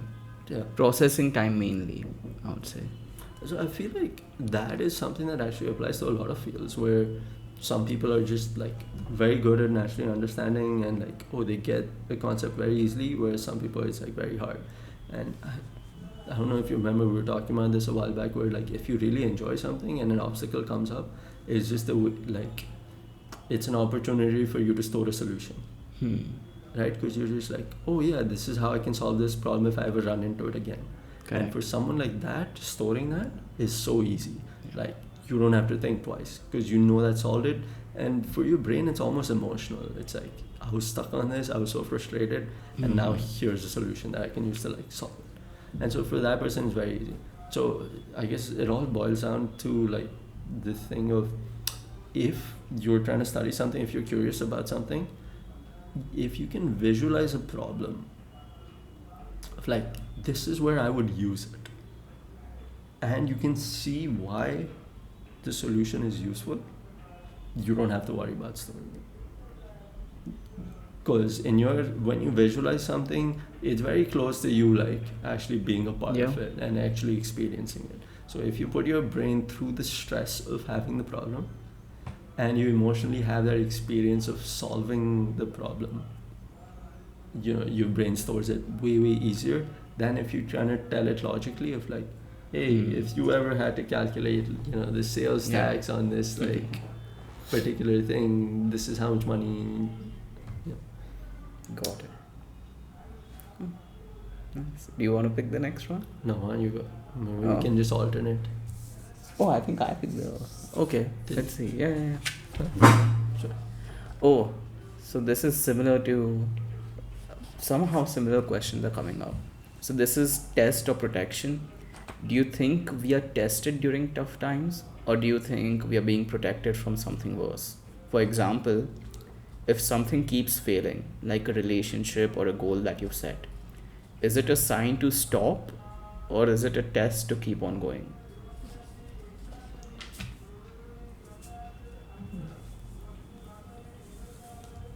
I'm saying it's similar because the example you gave, let's say you face a problem, it's learning opportunity rather than, Yeah. but I think a question like this would boil down to purpose for me. which is, if there's a relationship, if your relationship that you're getting into is consistently failing, or if you're getting into like different relationships and you're noticing that all of them are failing, right? Then I would kind of like have a look back of like, is there a particular thing I'm looking for from the relationships I'm getting into, and like, is that thing maybe not the right thing to be looking for in a relationship, and is that why I'm ending up here? And I kind of look at the end goal of like, hey, what does a relationship mean to me, and what are the elements that are important to me from that relationship?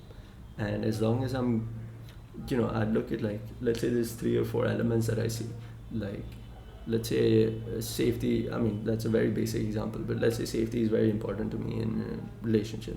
You have safety of different types, maybe psychological safety, maybe physical safety, obviously. And so you've got these like 3 or 4 different elements, and I'd look at those elements, and I guess I'd learn how to identify them. And let's say I meet someone and I'm like, oh yeah, this is a perfect person to have a relationship with, but they don't have these elements, even though internally I'm like, oh yeah, this feels great, and all my body's intuition is like, oh hey, this is it, like, this is a perfect relationship or whatever. I would likely not pursue that again, and I would kind of keep looking until I found someone that, match with, oh What hey, if it does match, yeah, but it's still just for some reason, for some or the other reason, it just doesn't work? So do you see it as a sign to stop, or is it like I should put in more efforts and then hopefully it'll work out? I don't know if I do either. I think if everything matches, if I'm like, hey, compatibility is great, and it doesn't work, I would just chalk that up to, how we were having that conversation about like circumstance impacting things. Correct. I would just chalk it up to circumstance of, hey, this was great, circumstance happens, life happens. So you'd see it as a sign to stop, basically. No, I just like, well, stop that particular relationship. Sure, there's Yeah, no point yeah. of pursuing something that's not Yeah, working. yeah. But I recognize. Wait. I thought you were talking about different relationships. No. Let's say one relationship or one goal that you're trying. It can be a goal as well, or anything you're trying to get at or get to. You keep on trying, it just doesn't work out. Oh, that would be an instant kind of thing to me of something I'm doing isn't right. Yeah, but then let's say you realize, okay, something you're doing isn't right. You try. Yeah. You change it, you iterate, try again. Yeah. Still doesn't work. Iterate, try again, still doesn't work. Iterate, try again, still doesn't work. At the end, there's a breaking point, right? So do you see it more as a test that I need to keep on going till the time I do get it right? Or do you see it more as like, I've tried enough. I feel like now this is a sign that I should stop. I think I'd see that as something that's like foundationally flawed in my like starting point, because iteration is improvement on something that already exists. Yeah. So you've built a foundation and you're like improving on it as you see. Maybe in goals it works, but in relationships that wouldn't work. What? It won't be a flaw in the foundation. Foundations. Why not? Or like, why couldn't it be a flaw in the foundations? Right? Because you know your values and you know that a certain person is right, or things match, everything matches, done. I'm not sure I fully agree on that. Like, I feel like even to this day, Yeah. some of the values I hold, I know are things I feel are very like personal to me and are very strong to me today. Yeah. But I believe that like, if some crazy stuff happened in the next like 10 years, those might not be the same values I hold after those 10 years of time. Sure. So how strongly do I hold those beliefs at the end of the day, right? Like, and if I'm using that as something that's going to decide who my partner is going to be, how strongly does it matter? So it's kind of complex in the sense that every person is going to have certain values or certain traits Yeah. that they know are very internal to them and matter a lot to them. And there's going to be a whole lot of different values and different traits. And it's just a whole exploration process of like, oh yeah, these values are important to me. And these values were given to me. And you know, over time, these given values have become important to me. But I'm not sure if they actually are, right? And that whole process of like figuring out which ones is the iteration process where you're just like, oh hey, you know, so something foundational or something that feels foundational today could be completely different. And I think that steps into the thing right now, or that we do today, which is like we try to bring logic to emotions. And that's how we try to like decipher who we are. Yeah. And the thing is like emotions are kind of complex. Yeah. So when you try to bring logic to them, it takes this whole like, let's say you've got this like circle of emotions, right? And you feel like 3 to 4 very conflicting emotions. But if you're forced to boil it down to one, you're gonna come up with one answer. And that one answer is gonna sit like very strongly on one side of the board. And you're gonna say that this is who I am. Okay. But you're not. You are this combination of these 3 or 4 different things that you face. And so if you try to boil it down and you're like, hey, this and this is who I am, this is what I want, and this is what I'm gonna base my decision on, of like who I'm gonna get involved with, versus like you kind of just learn to, oh, here's like how I behaved, here's something that like might work for me. You know, I think it goes into a whole debate of like, how do you pick a partner that's right for you? You know, to me, the answer is like someone that calms your nerves. Yeah. Peace. Yeah. And that's not always someone that's like consistently like exciting. You know, you're not always in a relationship where you're like consistently in a heightened emotional state. And sometimes you're just sitting there and it's like a peaceful equilibrium. Sometimes it's a little high, sometimes it's a little low. What I find is like, when I was younger at least, you're always looking for relationships that create those peaks a lot more, because those are exciting, those feel fun. I wouldn't know. Yeah, well, sure. But I get what you're saying. I feel Like it's more towards. I would also want someone who'd make me feel at ease, Yeah. peace, and like stability more than like too many ups and downs. Six. Cool. I'll pick one, I guess. Yep. Maybe we can. Yeah. Mentors and thinkers. If you had to build your own personal board of mentors, who would be on it? Are there specific lessons from certain thinkers that have stuck with you? This would be more towards you. I can't really answer this. Yeah. I think a friend of mine, Pranesh, Yeah. he introduced me to the world of business. And a lot of mentors that I know of are because of him introducing me to like philosophies and ideas from that space. And those are kind of mentors that I still follow to this day.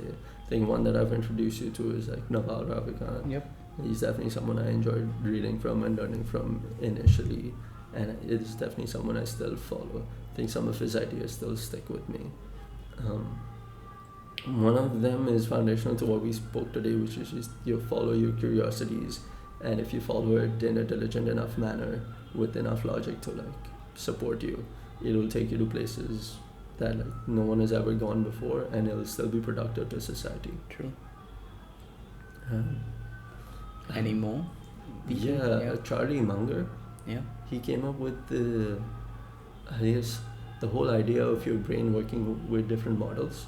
So when we were talking about processes, there's different processes that everyone follows. Either some people know what process they're following, or it just kind of happens in your head. And all these processes are built upon something called mental models, which is a name for a process that your brain follows. And Munger came up with this idea of there's 3 or 4 different models that you tend to use like very regularly, and there's a ton of models that you know of that you can access in your brain. And his idea was, if you build enough of these mental models in your head and you learn how to explore how to use these 3 or 4 models when you try to accomplish a particular task, you could achieve a lot of competence or like become really good at making a lot of decisions really, really well. So it was basically a process on how you could become wise, right? You just build a ton of models and you learn which models it makes sense to use when. And if you could learn all those models proficiently enough, you'd consistently be able to make good decisions. And so I think both of these were very impactful to my life.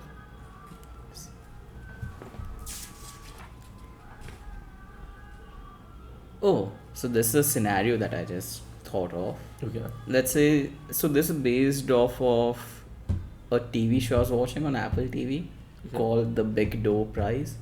I didn't complete it, but I love the concept. So it's basically an AI that's able to predict people's life paths with, let's say, 95% accuracy. Should we use it? It'll tell you what you will be doing, who you are supposed to be in this world. Huh. Should we use it? Use it for what? Do you want to find out? Do you want to use the machine and find out that, yeah, the machine just tells you the answer, that this is who you are, that's what you're going to do. And you know it's 95% accurate. It's hard for me to visualize that because I know it's not accurate at the current state of technology that we have, but it will be at one point. Yeah.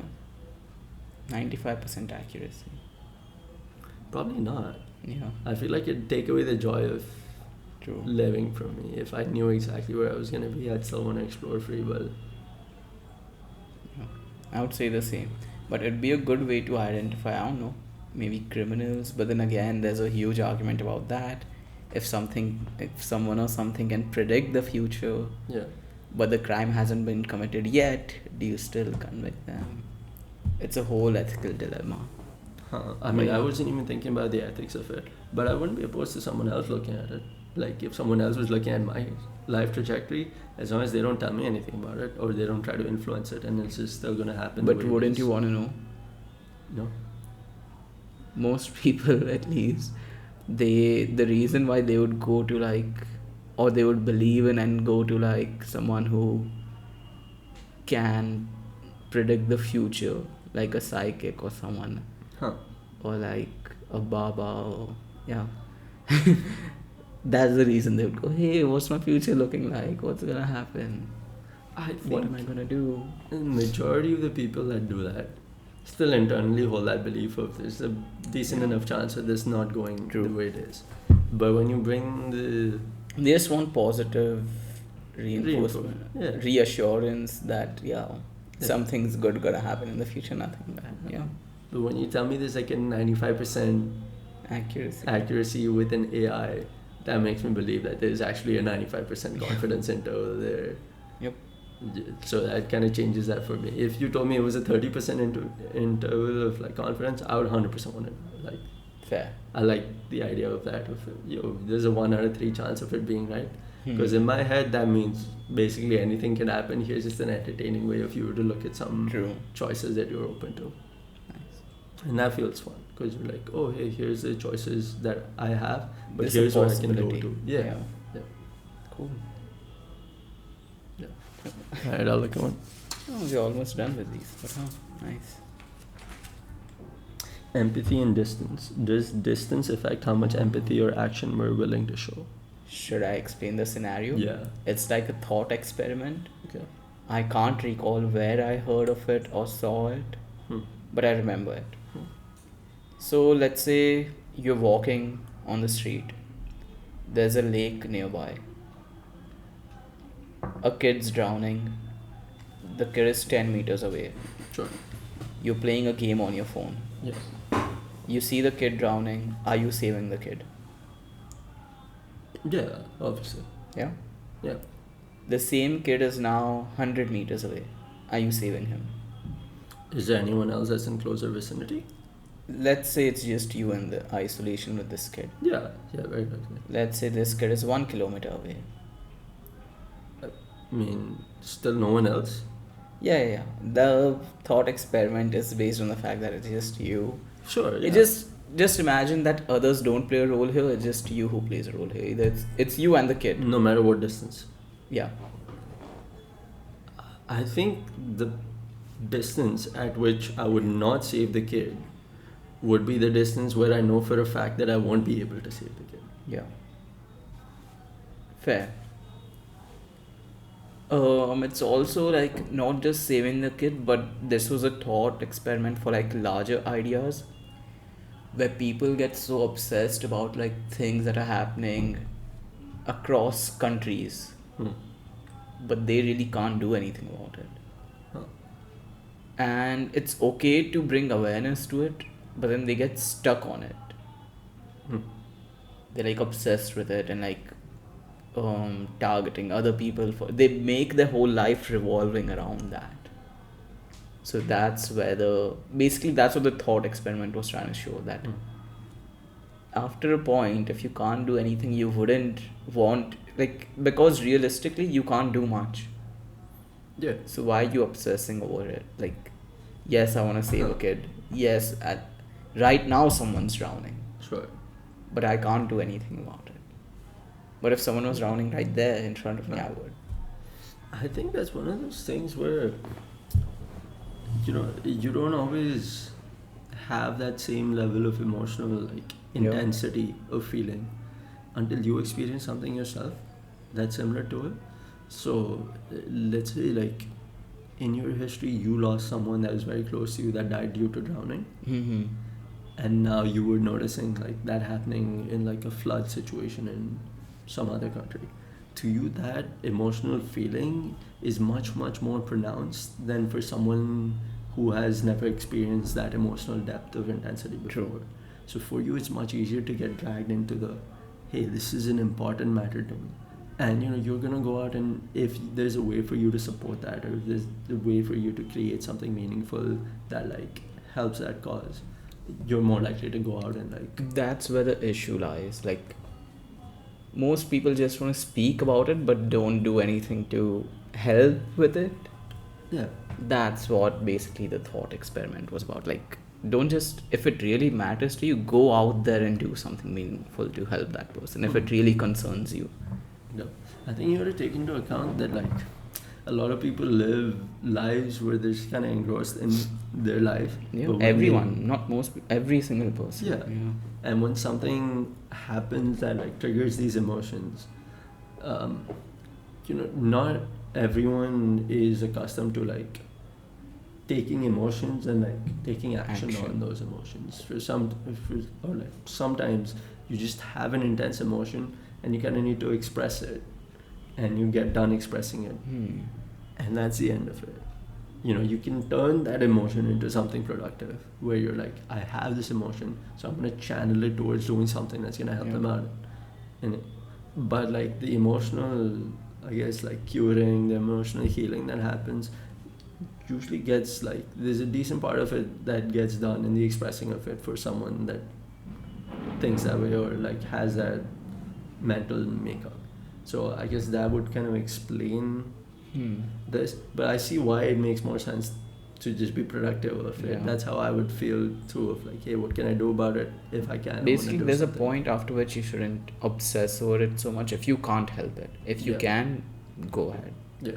I think for someone that's like very, very obsessively like thinking about a specific topic that they can't stop thinking about, that's sort of an indicator of like something's happened, or like there's something here that like you've experienced, which is why this is being triggered. So you kind of got to go back and figure out what that is. If it's the opposite, where they're like, oh yeah, this is happening, I'm gonna take some action to it, then that something is maybe also happened, but they've processed it to a point where they're like, okay, I'm just gonna do my best to like make sure it doesn't happen again. But if they're not at that point yet, I think there's just a little bit of processing that's not been done before. Got it. Yep. Fair. Quickly, we have 4 more. You can quickly go about this one. Caring about, this is exactly what we just spoke about. So I gave an example, which turned out to be the question. Alright, then let's skip it. Yep. It was basically like caring about the unchangeable. What's your take on caring deeply about things you can't really change? Like world news, social causes, or even personal situations that just stay stuck. You can't do anything about it, just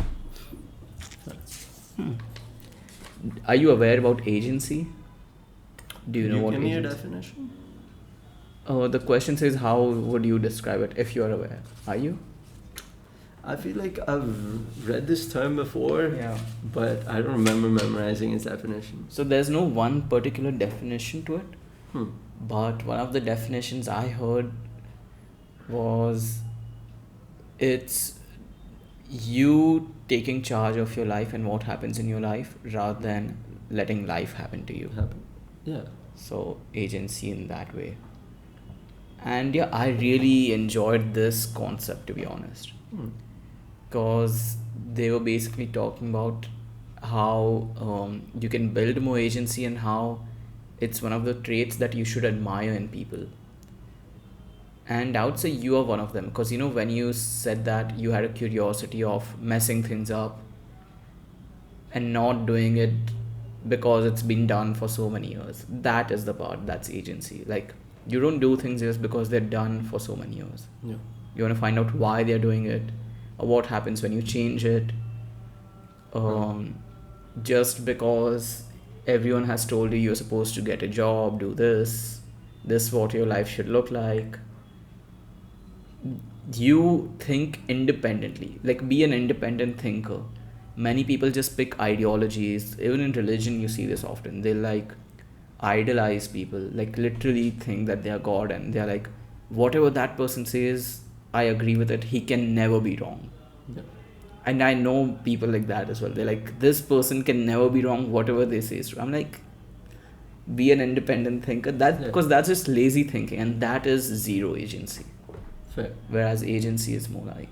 Yeah, I'm glad I asked because my previous definition, and that's the reason because I don't know if I've consistently come across a stable definition for agency. What I thought or the way I've come across it is your ability to kind of think of an idea and like put it into fruition. But I think what you're explaining is someone that's able to think for themselves. That would also be a part. Like, that's what I'm saying. There's no one given definition. Yeah. But the closest one I think I've heard would be this. This one. Huh. But that would also be a part of it. Like having an idea, building it into fruition. Yeah. Because if you're not doing that, you're not taking control of the situation. Yeah. If you're not taking control of the situation, you're letting the world decide Dictate what's what going on. happens. So, yeah, pretty interesting concept. Yeah. Yeah. I loved it. I think there's like a choice that everyone has whenever they're faced with a decision to like do it themselves or like follow what someone else tells them to do. And I think most people, or almost all of them, have a kind of set criteria of these decisions I'm going to let someone else pick for me, and these decisions I'm going to do myself. Now, the scale of these decisions that they put in both boxes and the classification of how important a decision is something I think sometimes people mix up. So sometimes a very big decision that you're going to make in your life, following someone else, I find that kind of wrong, just because it's going to be something that impacts you for the rest of your existence. Versus smaller decisions, like if you follow what someone else tells you, like someone's giving you a recommendation for food at a restaurant, that's not something that's going to change your life drastically. So I feel like as long as you have a good classification of what's a good decision or what's a decision that's going to impact you for a very long period of time versus what's a decision that's just going to be like a short-term one. I think for the short-term ones, if you were to outsource everything, you're not going to have that big of a change on who you are. But when you start doing that for the long-term ones, that's when it really starts to impact you. Like things like picking a career, for example. Got it. Oh, last two. Life as a game. If life is a video game, what level are you on right now? And what kind of a legacy do you want to leave behind?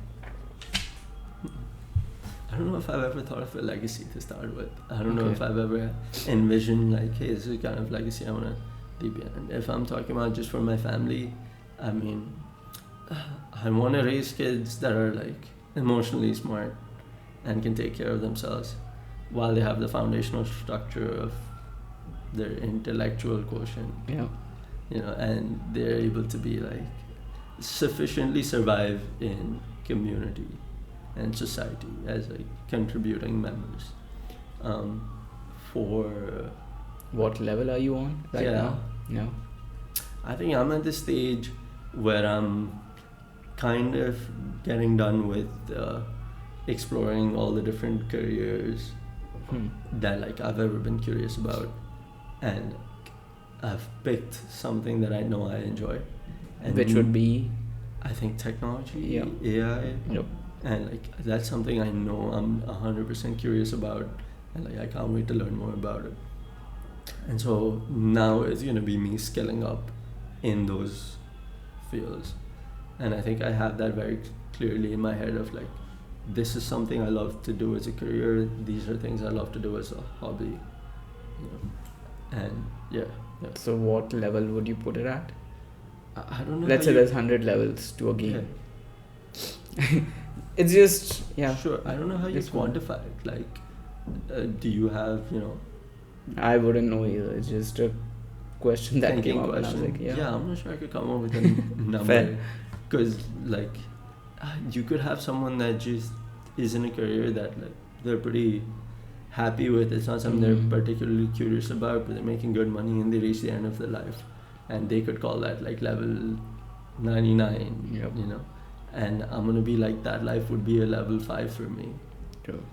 So I guess if we were to quantify it, I'd need some sort of like specifications of like, hey, here's what we classify as like a level 10, here's what would be a level 20, because that would make No, it very I'd say easy. you classify it for yourself. If I have to classify it for myself, I think I'd split it up into 3 or 4 decisions where I'm looking at my relationships, I'm looking at my career, I'm looking at myself, Yeah. and I'm like my And emotions. then when you average them out, where's it at, do you think? Oh, that'd be a lot of steps where I'd have to look at every one of them individually. Okay. But I don't know, maybe 60? Huh? Yeah. Yeah. Yeah. Cool.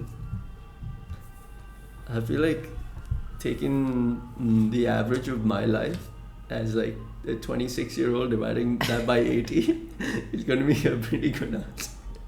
Actually, instead of 80, I feel like my cognitive development is probably going to be done by 60. So I did 26 by 60. That'd be a very accurate answer, which is Around 40% or something. 40%. Yeah. Yeah. I think that'd be a more accurate answer if I was Okay. going for it. When maintaining any kind of relationship, what is a lesson that you think everyone should learn early on? Oh yeah, I think we discussed this already in our talk earlier, where I was like, your EQ is pretty high. You know how to understand people, maintain relationships, like no matter where, whether it's at work, friends, your partner, your parents, anyone. So I see you and I see that you are able to maintain relationships with everyone well. So I was just wondering, what's one thing you tell people that, hey, if you want to get better at this, Yeah. this is how you should go about it. But I'm assuming the answer about the process, looking into people, where they come Yeah. from. I think if I have to pick like one lesson or one thing that like, Yeah. I guess an insight, it would be how well you're able to take care of yourself is going to be the biggest like thing that impacts your relationships.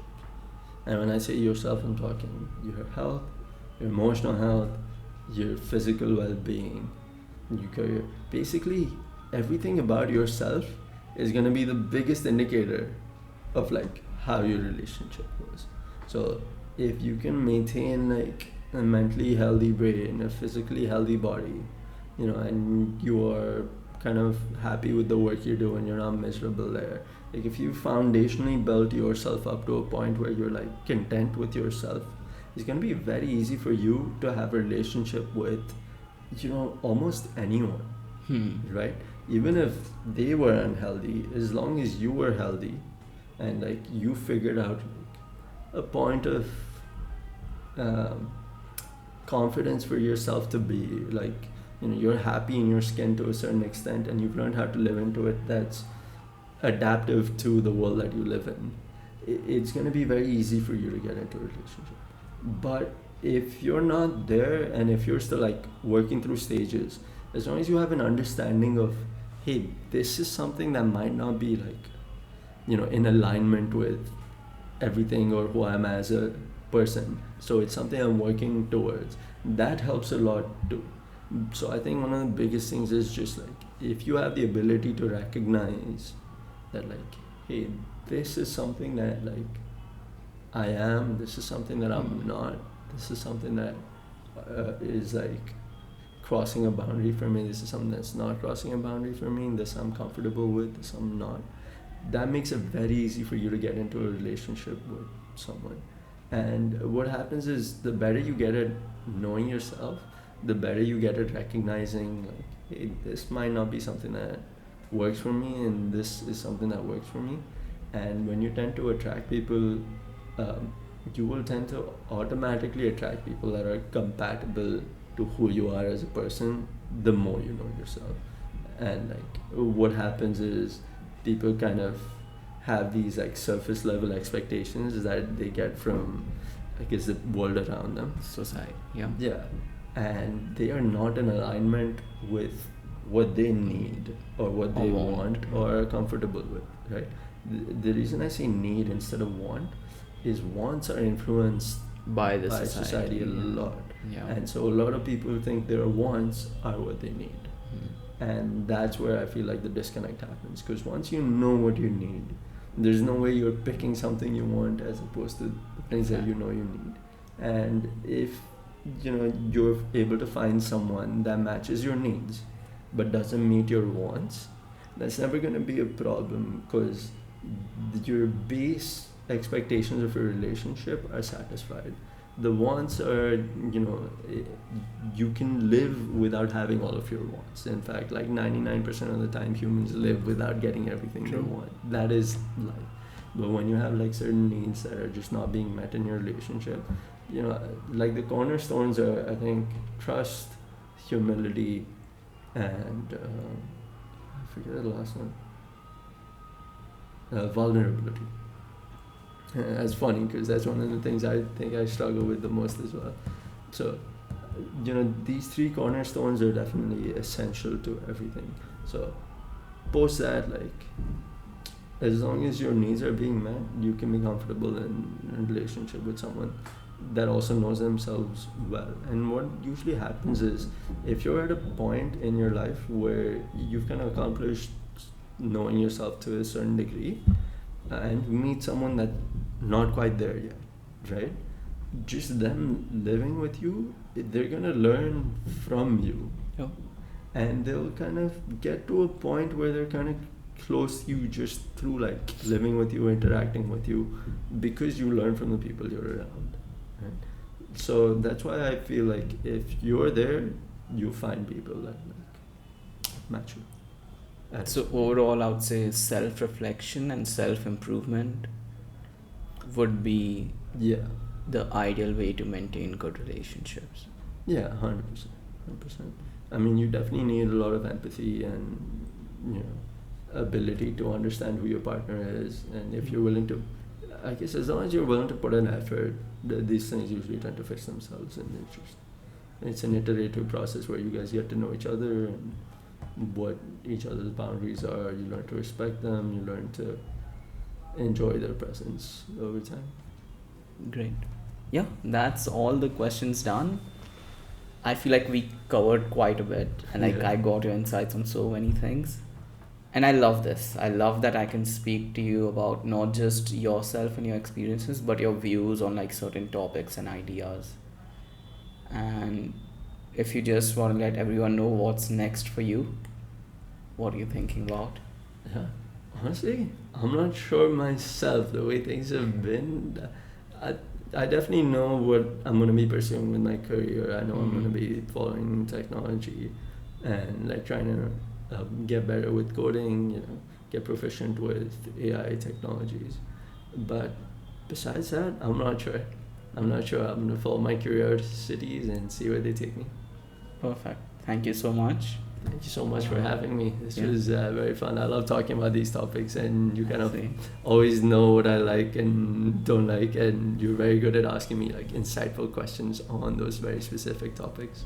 You're just being too nice, but yeah, it was a great talk. I love talking about topics as well, discussing them stimulates my brain. Like I need this like Yeah. often, which is great. Thank you so much. Hopefully, we'll have another episode soon. Let's do it. Thank you.